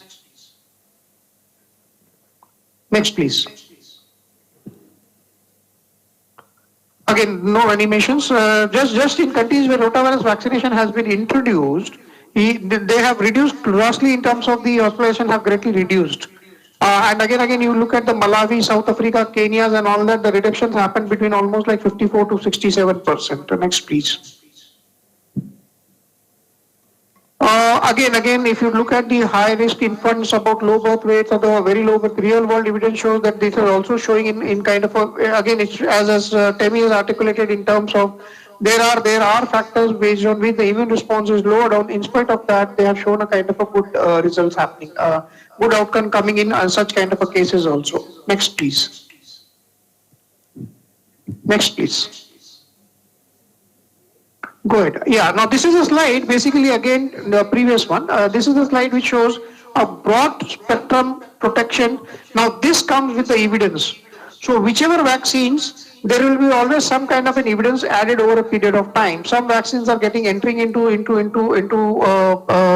groups or the countries at a later date. The evidences are coming little late. But what needs to be ensured that we are doing the surveillance, we are continuing the surveillance, and after introduction of the vaccines, we try to ensure that, okay, it's giving a kind of a broad spectrum protection. Next, please. Yeah, and again, last couple of slides, 2 or 3 slides here. So basically, if we try to look at why rota vaccines is important, it gives an hard protections. It gives early evidence of reduced, again, these are some of the initial evidences that are coming in. It also has some impact on the seizures. Also, it has shown some kind of, again, there are the strong correlations are not been established yet. These are the initial hypotheses coming in that it can have some impact on seizure, it can have some impact on diabetes mellitus. But yes, more research are required. It has a reduced parental absenteeism because ultimately the hospitalizations are not required because it's being taking care of those the severe and moderate component or the part of the disease per se. Healthcare cost savings will be there because the child is not getting admitted to the hospital. The systems are not burdened with the rotavirus, treating the rotavirus diarrheas, and also the reduced health equities because ultimately, again, in terms of the economic impact also, because as we say, reduced parental absenteeism, their earnings are also, the cost savings at the hospital levels are also, we can take care of the other diseases per se. Next, please. Go ahead. Next, please. So yeah, go ahead. Yeah. So basically, is if you look at these 4 different vaccines in the previous slide, what they are showing is a different kind of an efficacies across the globe. So whichever vaccine, there is a variability in the efficacies. Consistent results needs to coming over a period of time. This evidence needs to be relooked by the country managers, by the pediatricians, and to have because most of the vaccines, if you try to look at, it will be having the similar kind of impact. But evidence updates is something which, as a stakeholders, we should always try to look into. Next, please. Now again, this is the programmatic advantages, but there are 2 vaccines globally which are having a 2-dose schedule, and remaining vaccines are a 3-dose schedule. So there may be some programmatic advantages of 2 doses. One is manufactured is in Vietnam.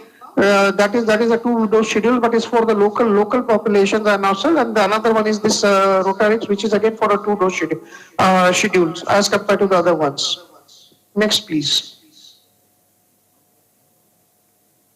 Again, just because it's a logical kind of a common sense response in the sense that whenever we have a lower number of dose schedule as compared to the higher dose schedule, the compliance and the completeness rates will be on a higher end. The coverage will also be higher. So that's again a programmatic advantage, and nothing more than that. Next, please. So again, this is just a safety statement. My next slide is, as already Temi has articulated, whenever there are some issues with our the GSK vaccines or products, please ensure that you're reporting to appropriately. If you don't remember this emails, IDs and all that, you can reach out to us, one of us GSK colleagues who are in regular touch, and that should be fine. We'll take care of others. Thank you very much. Thank you very much, Dr. Sanjay, for taking us through the rotavirus infection and a vaccine at the end.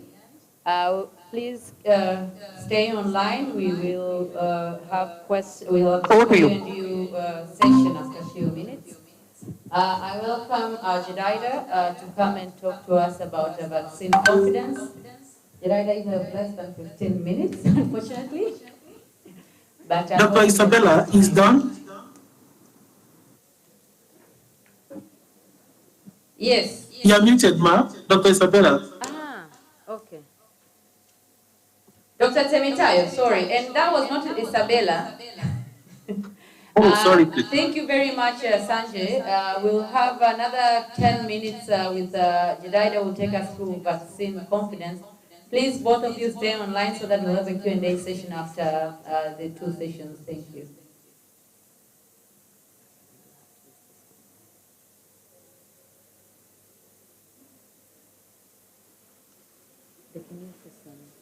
Great, thank you, Dr. Brown. Hamjambo, mabibi na mabwana. Good evening to you, and welcome to this session.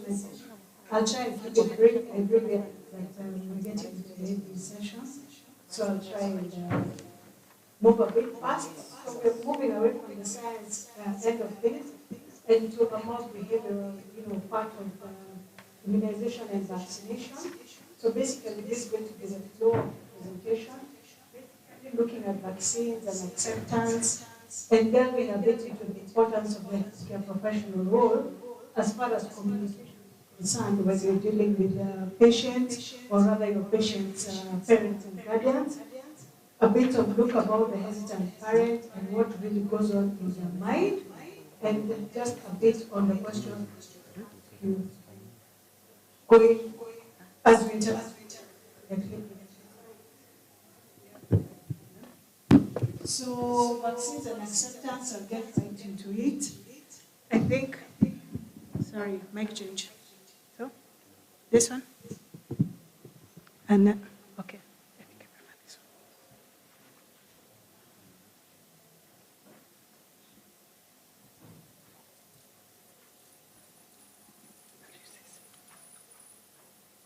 Great. So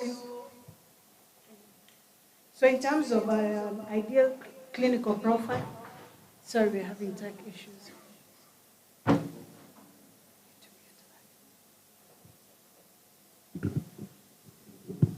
Yeah, so in terms of an ideal clinical profile, I think we're all aligned on the attributes that are listed there. A vaccine that is ideal to have an acceptable safety profile, demonstrated risk-benefit profile, and also being immunogenic to a level that is acceptable, and demonstrated efficacy as well as eventually demonstrated real-world benefits. Now, sorry, the slides are not moving.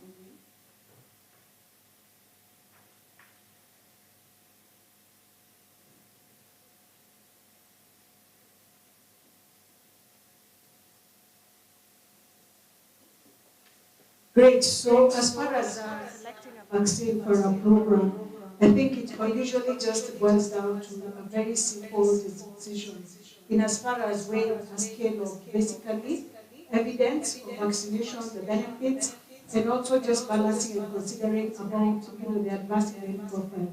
And the reason why I brought out this issue is because you will hear that as we delve into the issue of vaccine confidence, one of the things that people bring out or who are not pro-vaccine then would be trying to counter arguments around adverse events and detriment to the recipients.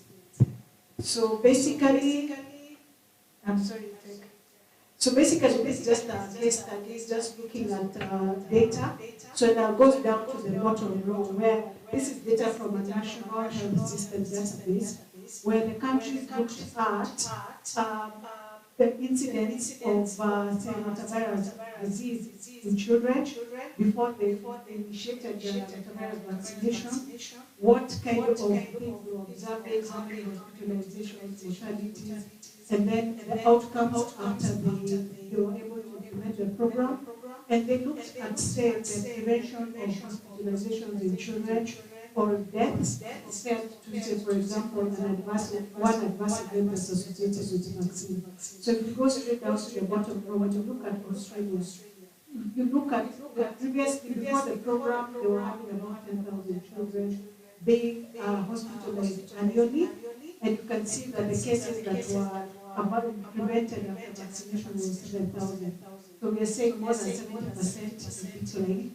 And then when you look at it vis-a-vis adverse event incidents, then you realize that actually that scale is tilted very heavily towards vaccination of children to prevent disease. So we know that vaccination has been very effective for many vaccine-preventable diseases. But having said that, even with all the benefits, sometimes we find that vaccines will become victims of their own success. And what do I mean by that?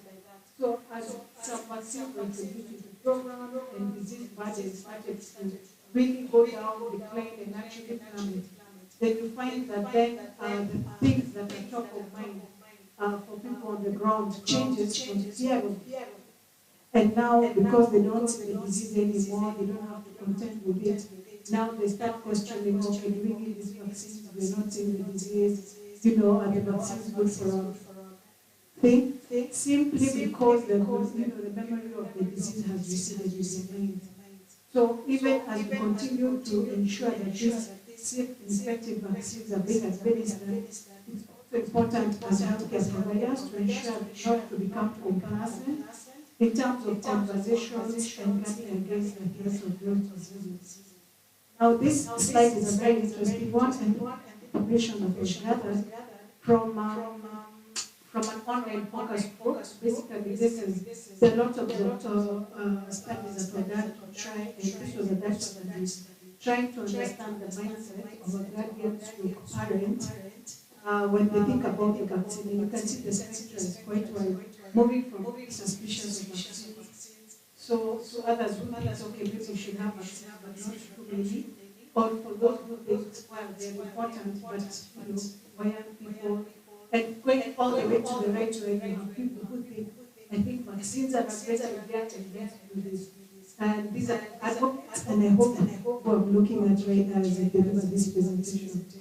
So, but one of the interesting things that was picked up here was that even amongst guardians and parents whose children were well vaccinated, up to the schedule wherever they were based, even amongst them, there was still like up to 35% of people who are actually vaccine hesitant. And so what does that mean? So maybe they found that they were hesitant, but somehow they got compelled into getting their children vaccinated. So that presents an area of opportunity as far as is concerned, because it means is hesitant dialogue with you, and you pick that up and you reiterate the needs and the benefit, you might tilt them in the right direction. And so that is what this description is all about. So, and we've seen in the general past that vaccination and in the healthcare system, the trust, sometimes the public trust sometimes is waning, or people are questioning around the motives of immunization and all those things. The other thing is that we've seen, especially in 2020, coming up a lot of anti-vaxxers really coming out really strongly, such that at a point when you do some desktop research, you might find as many anti-vaxxer clusters as you will find people who are actually advocating for vaccination. So, and the other thing to note is that even as people were polled in the focus groups I was talking about, one of the things that came out clearly is that the healthcare provider is still, as much as people get information from everywhere, friends, families, peer networks, desk of research, it still emerged that the healthcare provider is still the single most trusted source of information around vaccination.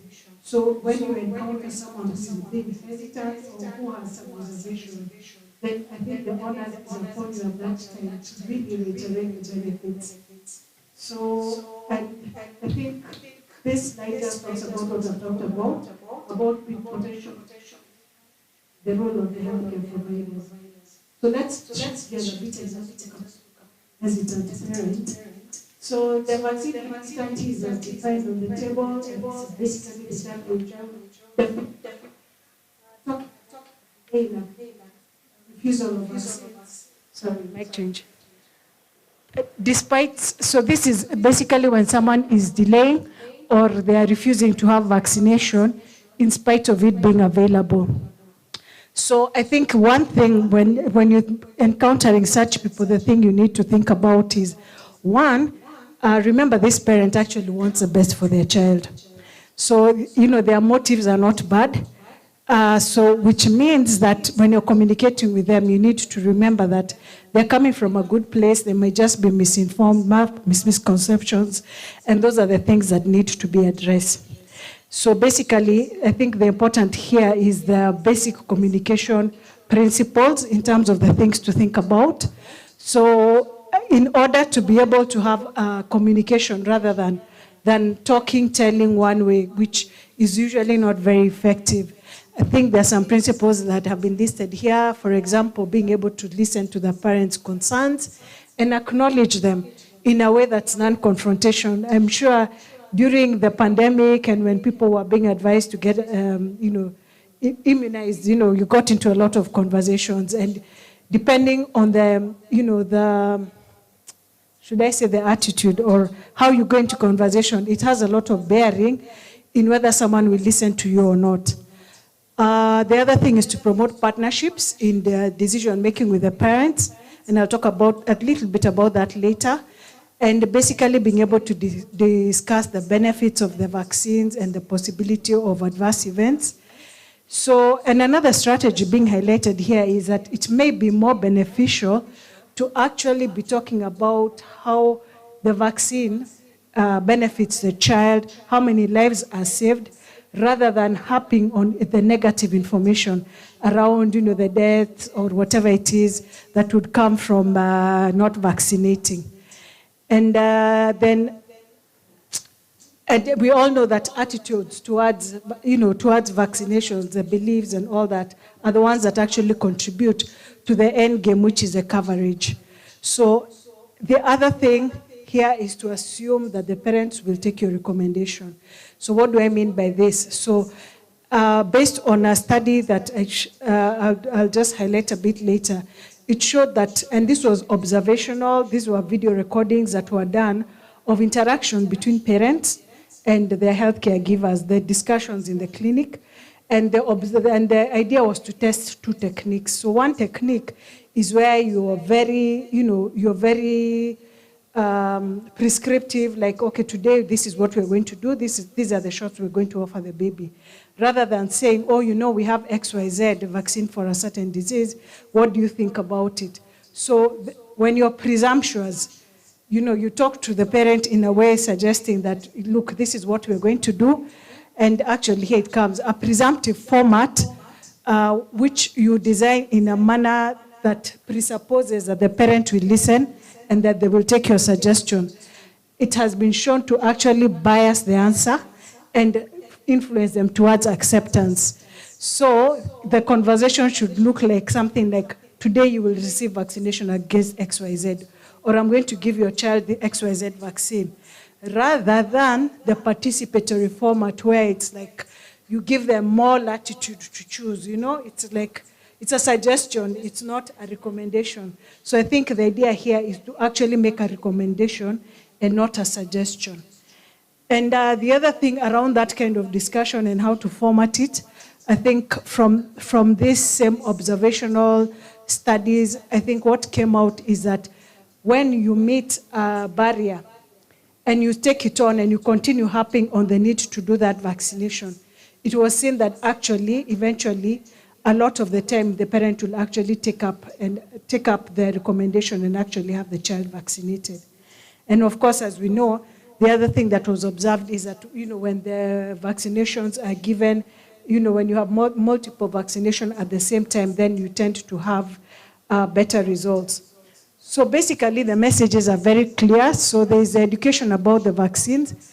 That is straight up. But there's a more important part of being able to gain trust, and then the part of reinforcing the understanding, the benefits of the vaccines, and also using patient-friendly language in the sense that you don't, not using very technical or using jargon that might be confusing to a lay person, so that then they're able to understand easily what is being communicated to them. And the other thing that also comes in is that it's actually essential if someone was to flat out refuse to have their child vaccinated, then it's actually important for them to really understand the risks that their child is facing, and also the subsequent responsibilities that they have while they're taking care of that child, in as far as like when they present the child to the say an A&E, a casualty, they should be able to tell the healthcare provider, be able to present the card to let the healthcare provider know that the child has missed XYZ vaccination, because then it would be useful information even as the doctor is trying to look at the child. So remember that if you give a strong recommendation, you being the technical expert, a lot of the times there will not be a lot of pushback, but if you follow it firmly. And if the parent is actually asking a question, it does not mean they will not accept the vaccine. Rather than they just want a bit more information. So I guess that angle of being patient, but also recommending strongly, rather than and being presumptuous that they will accept your recommendation, is important because it gives strength to the message. And these are some, I've just listed a few of the questions that you may expect. I think one of the questions that keeps coming up is around receiving several vaccines at one point. Can it be harmful to the child? And basically a few pointers here about some of the information that can be shared with them. For example, sharing that there is no evidence that to suggest that several vaccines at the same time will damage or overwhelm the child's immune system. And basically these vaccines are usually given within the schedule that's recommended within the national program. So, it's a very robust system. And also being able to explain to them about, just about the antigens and the germs, and emphasizing what kind of things the baby actually meets in their day-to-day lives when they're crawling on the floor, and yet they're exposed to germs, but it doesn't overwhelm their system. And reminding them that they need to get the child vaccinated, complete the full series, so that their baby is protected. And another question there is around the ingredients. I guess that is also to be able to get a chance to reassure them. And I'm trying to race fast because Dr. Furaha is asking me to move on. The other possible question is around, will my child be okay if they have a side effect? And I think this one is important. First, to remind them that, yes, side effects do exist for vaccines, for pharmaceutics, medicines. However, let them remember that mostly they are mild and they are transient, so they should not worry. And if you have an experience to share about, how you've managed an adverse event, or how you have not seen any adverse event with any case, because sometimes the percentage is so low, I think it's also reassuring to share that message. And I think also to share with them that the healthcare system is equipped. Should someone take a vaccine and have an adverse event, that the clinic is actually equipped to manage those things. So basically, this is just about reassuring. Remember, at the end of the day, what the parent wants is to make sure that their baby thrives. So in conclusion, acceptance may vary among different members of the public. However, there's a big role that can be played by healthcare providers, educating the public on it. But also we know that beyond confidence around vaccines, I think convenience is the other big thing, having them accessible and being able to access vaccine easily also contributes to that. So I think that brings me to the end of my presentation.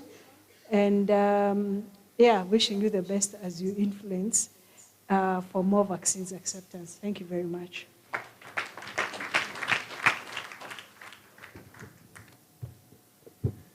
Asante sana dada Jiraida kwa kutupitisha kwenye vaccine confidence.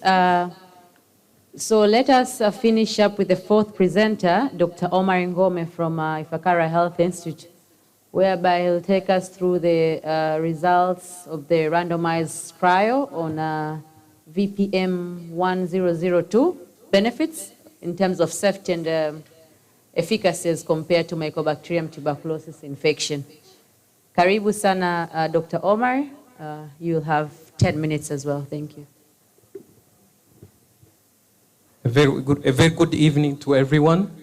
So on behalf of my team, which is IHI and Nimrimbeya, I'll take you through this study, which aims at evaluating efficacy and, and safety of VPM against VPM in comparison to BCG in prevention of Mycobacterium tuberculosis infection in newborn infants. So a little bit of background of tuberculosis. We know that tuberculosis is one of the oldest diseases in the history of mankind. And tuberculosis has actually led to more deaths in the last 200 years, more than any other calamities combined. And we know that from the last 5 years, an estimated 10 million people fell ill with tuberculosis, and this includes 1.1 million babies, and 1.5 million people died of the disease, despite the disease being curable and preventable. So, and for the last 100 years, we are still stuck with BCG vaccine. With all the development that we have, scientific and technological development, we are still only relying on BCG vaccine. Looking at the prevalence, we see that TB is still very prevalent in Eastern and Southern Asia, but the highest burden is still in Sub-Saharan Africa, with Tanzania being one of the countries that are highly burdened with tuberculosis, with an incidence rate of 222 cases per 100,000 population in the year 2020. So why do we think that we need another vaccine to replace BCG vaccine? So we know that from a Cochrane review, studies have suggested that protective efficacy of TB, of BCG against TB meningitis and TB and miliary TB ranges between 64 to 86%. And BCG-induced protection against TB meningitis and miliary TB is of 73 and 77% respectively. Now these are good numbers, but these are severe forms of tuberculosis to which BCG works best, but they only constitute to about 5 to 10% of all the TB cases that we see. So that's why we think that we need another vaccine, and we know that the protective efficacy of BCG against the most common form, the most infectious form of TB, this is pulmonary tuberculosis, is very limited, the protective efficacy of BCG.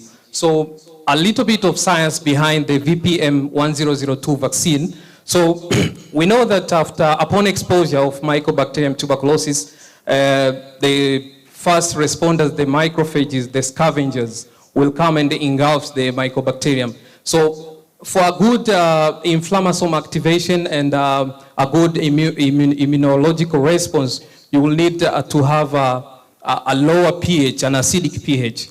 Now in VPM vaccine, this is a recombinant BCG vaccine where the urease C gene has been replaced with listeriolysin O from Listeria monocytogen. So this urease C has a tendency of driving neutralization of the phagosome containing Mycobacterium, thereby contributing to survival of the Mycobacterium within the macrophage.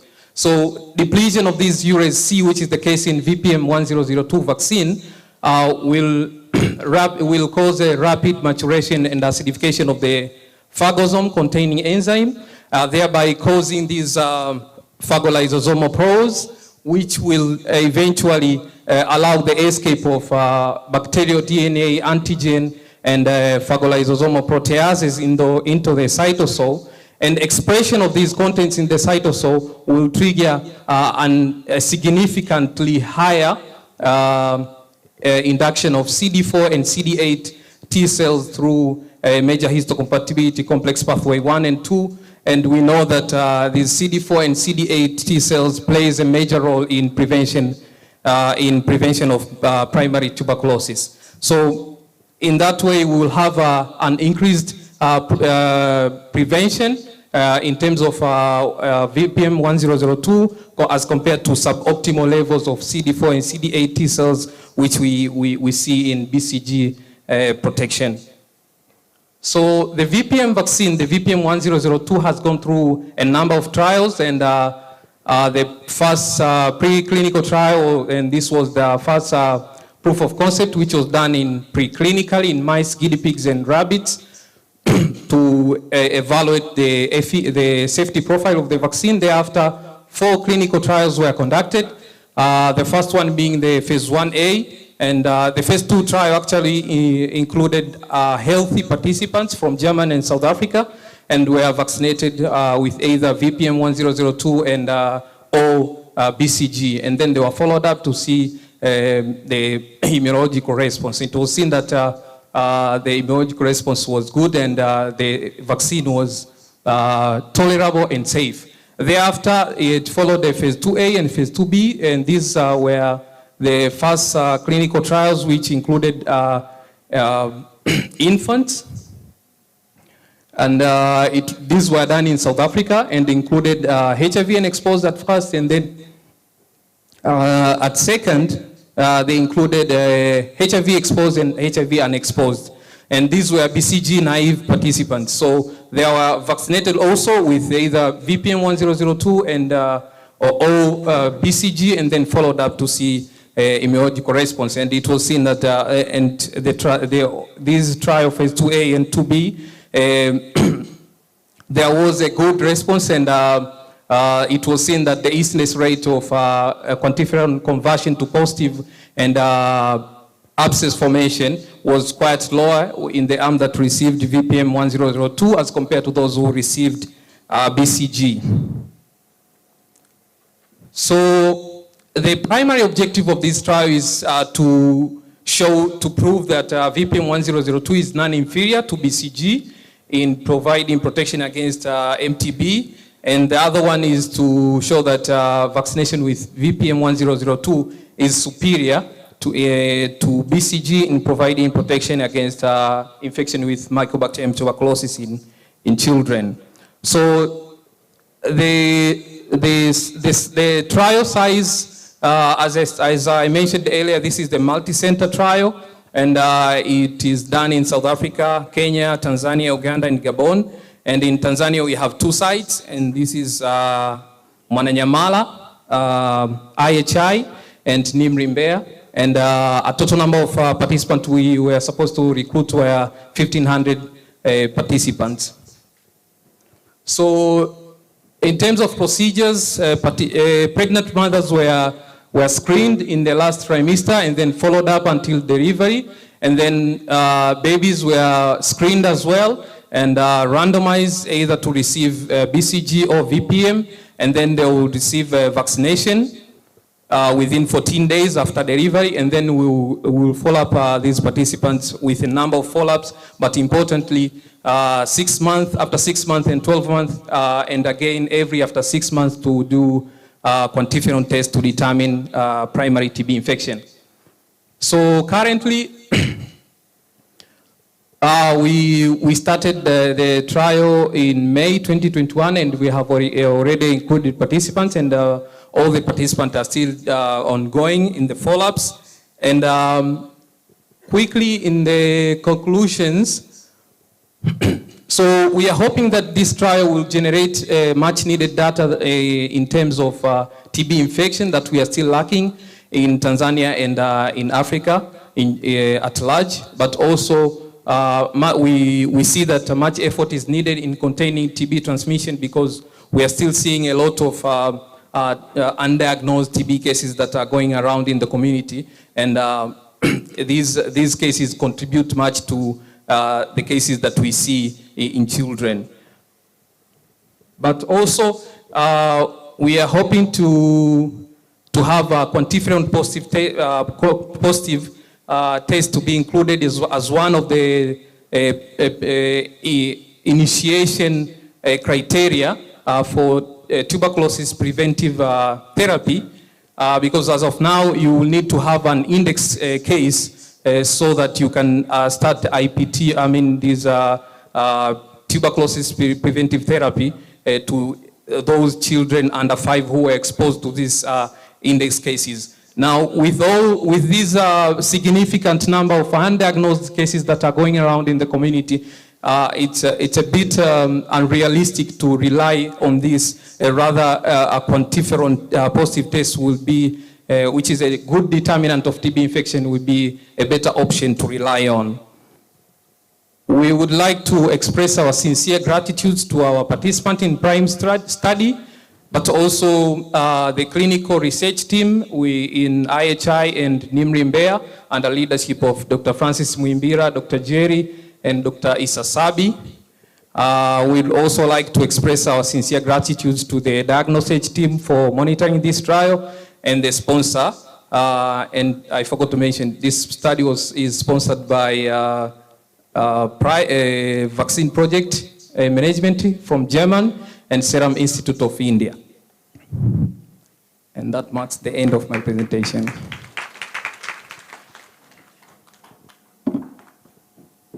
Thank you very much, Dr. Omari, for your presentation, which have provided us significant information on the alternative vaccine to use against tuberculosis.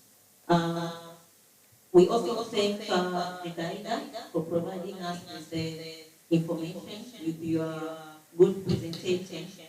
That basically highlights still the high confidence in the population on the healthcare workers in providing correct information on the immunization and other aspects, but also showing us the variation in vaccine acceptance among the community. We also thank Sanjay for providing us with the rotavirus vaccine impact in different countries. Tanzania is one of the countries which introduced the rotavirus vaccine in 2012, and we have seen the effects as it has been presented with Sanjay, and we are continuing to use it before switching soon. We are also among the members of the African rotavirus surveillance system, so some of the data that was presented on the genotypes is contributed from Tanzania surveillance sentinel sites. We also thank Dr. Temitayo for showing us we need to focus on life course immunization, basically to help promote the health throughout life, and also on the importance of healthcare workers as a risk group to ensure that we complete the vaccines that we are required to have on time. So we will have a few questions for each of the presenters, one or two preferably, before we wind up the session. So you're welcome for questions or clarification to the presenters.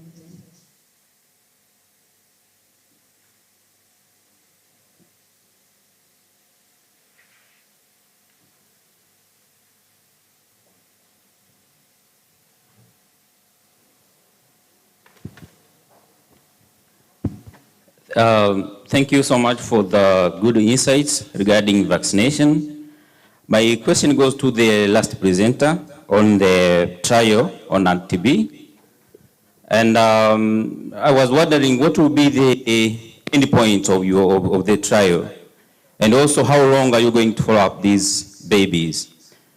But also from the presentation is that some of the newborns will receive the routine TB vaccine, and some will receive the investigational vaccine. So which means that there are those newborns who are not going to receive the routine vaccine, which is known and proved that it's protective against TB. So how are you going to ensure the ethical issues that you are not going to deprive these children, these newborns, from receiving a approved vaccine against TB? Thank you.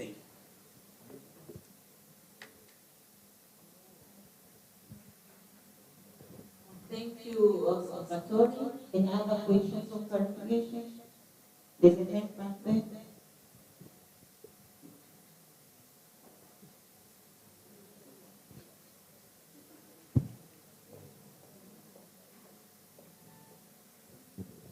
Thank you, presenters, for very enlightening presentations. My question also goes to the last presenter. I think Dr. Salvatore already echoed that will there be some bias to the children who will not receive the conventional BCG that we're used to? And the other question will be, I see that the vaccines are given at 14 days post-delivery, and we know that the normal procedure that we do is that BCG is like immediately at birth. So what are we trying to enforce here? Is this new BCG going to be taken later on? And isn't the time of 14 days in our settings or at the community or household where the child will be taken to be exposed to TB before we even have induced our vaccines? Thank you.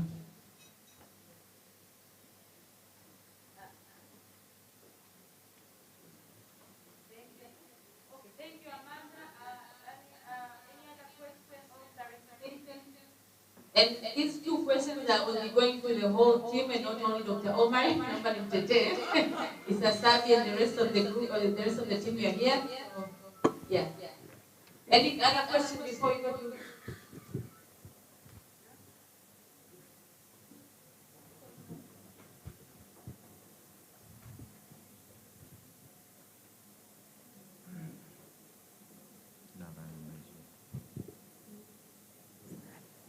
Thank you very much for the presentations. They were a very nice presentation. My question goes to, I think, Dr. Temitayo, Mr. Temitayo, about vaccines in adults. I just wanted to have his comments on his experience on these vaccines in African countries. What I have seen with COVID, I don't know if these others will also be possible. I even doubt, even among doctors, if we are all vaccinated with hepatitis or COVID. So what is his experience in vaccination in African adults? Dr. Temitayo, you hear the question, yeah? Unmute yourself, sorry.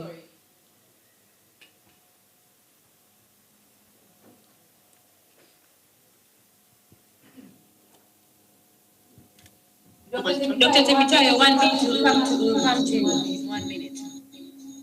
But the question is your experience with regards to vaccines, especially in adults, giving us your experience in Africa, especially during this COVID-19 pandemic and during vaccination.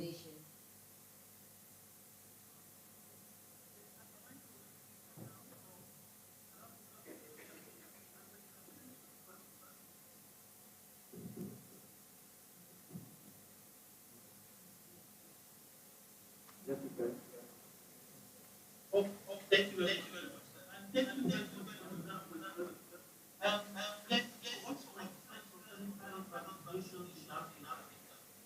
Beside which likely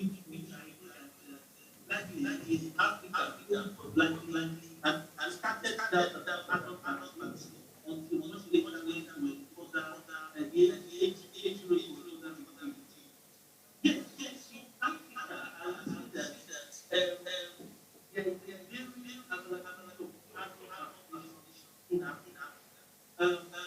Examples of schools that are already available in Africa include the HPV vaccines. And the one you talk about how we are looking at we are doing things all day. And so we have a vaccine. I know that used for adults, older adults, then so what we have in Africa is that, like in many states,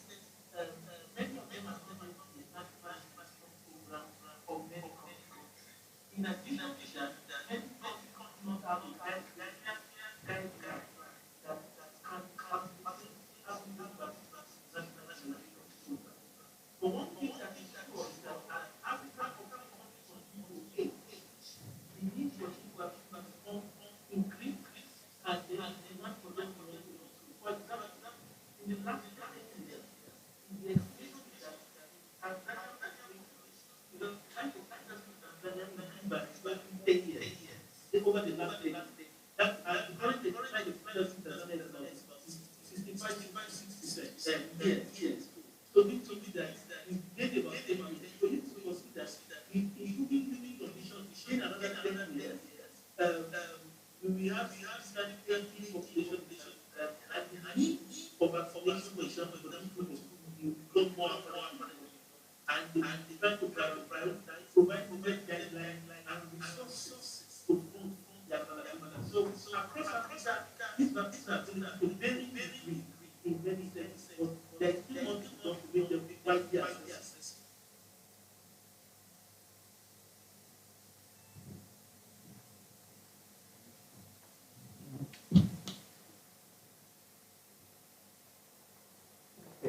So I'll start with the second.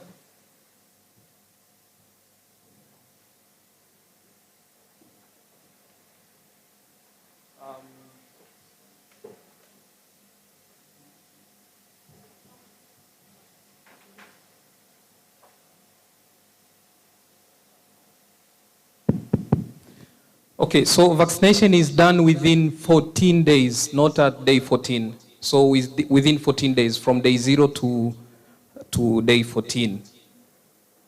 And to respond to the question from Dr. Salvatore, my teacher, so this is the phase 3 trial. And we know that from the previous trials that were conducted, phase 2A and phase 2B, VPM 1002 vaccine has proved to be immunogenic and safe and well tolerable. And in terms of conversion to, in terms of primary TB infection, it was from the clinical experience that we have is that primary TB conversion was higher actually in participants who received the BCG as compared to those who received VPM. So in this trial now, the phase 3, we randomize a participant into either receiving BCG or VPM, and then we follow up them. And maybe Dr. Jerry, you would like to add something? Sabi as well.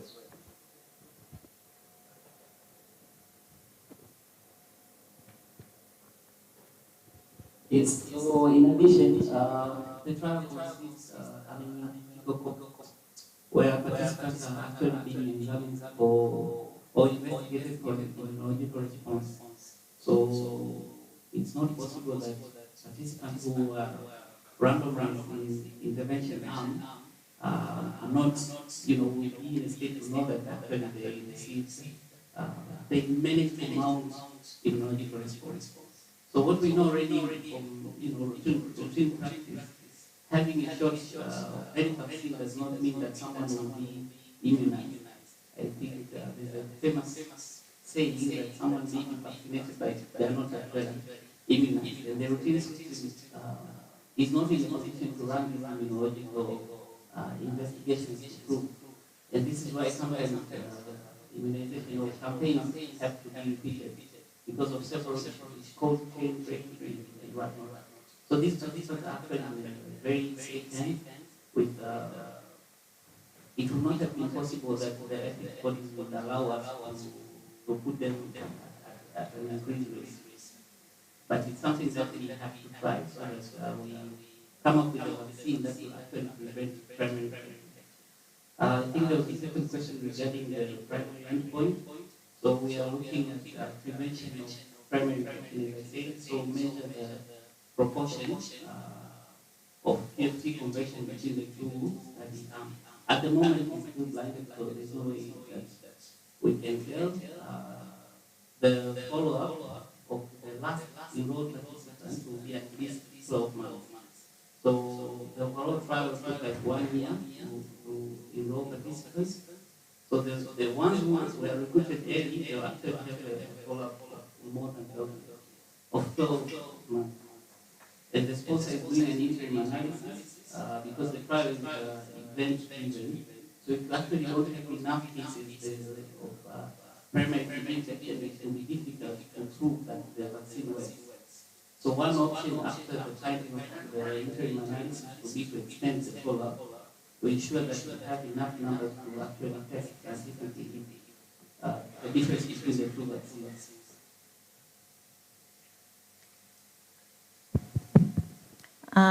We thank you very much. Thank you, Dr. Temitayo and Sanjay, for your time and insightful presentation. We will forward to you any additional questions if they come up. And we thank you, Dr. Omar and Jedida, for your presentations. If we have further questions, we will submit to them as we still have some more days. And back to you, Martha.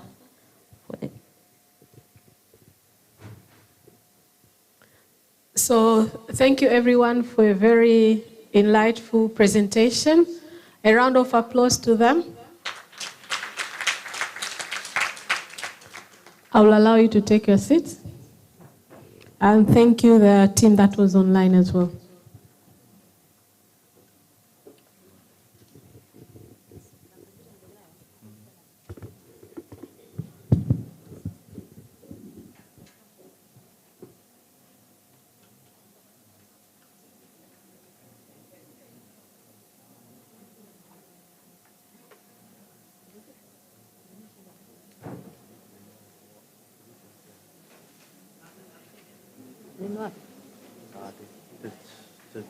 The 60.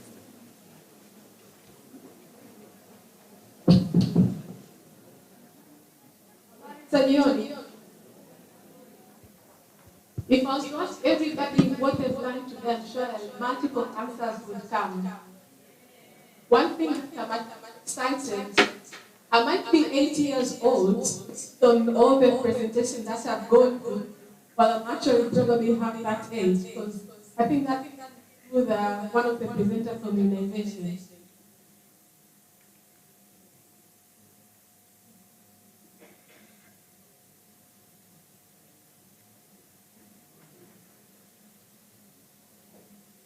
Asante sana. So we've come to the end of the day, but I have a few announcements to make. The first one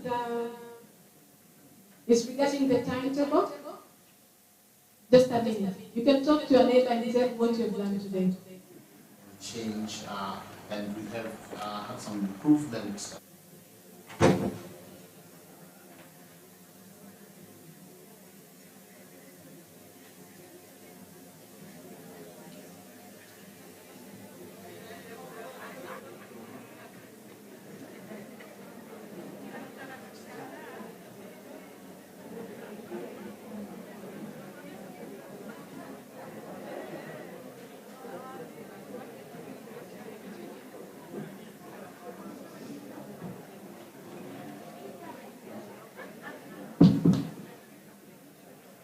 I hope your neighbor did share something that came from today's presentation.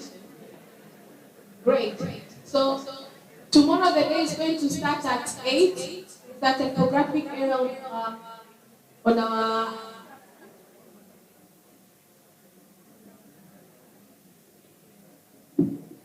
change the practice, such as the feast study that has changed. Samani.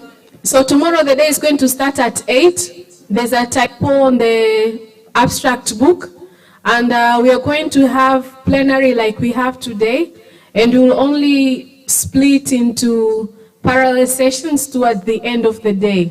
So the morning session up to the lunchtime, we are all going to be on the same venue, and we will give you the direction towards the midday tomorrow on how is it going to be. And that is one regarding the day, the day is going to unfold tomorrow. And for those who are presenting tomorrow, we would prefer to have your presentation preferably today, latest tomorrow at 7:30. And we'll have an email address by the information desk as you're walking out. Please take the email address, send your presentation so that we can upload everything and be on time. Niwashukuru sana sana sana sana kwa kuwa attentive, participatory. I'm amazed the venue is still full up to the moment, and there are even questions being asked to the last presentation. Tujipigie makofi tafadhali.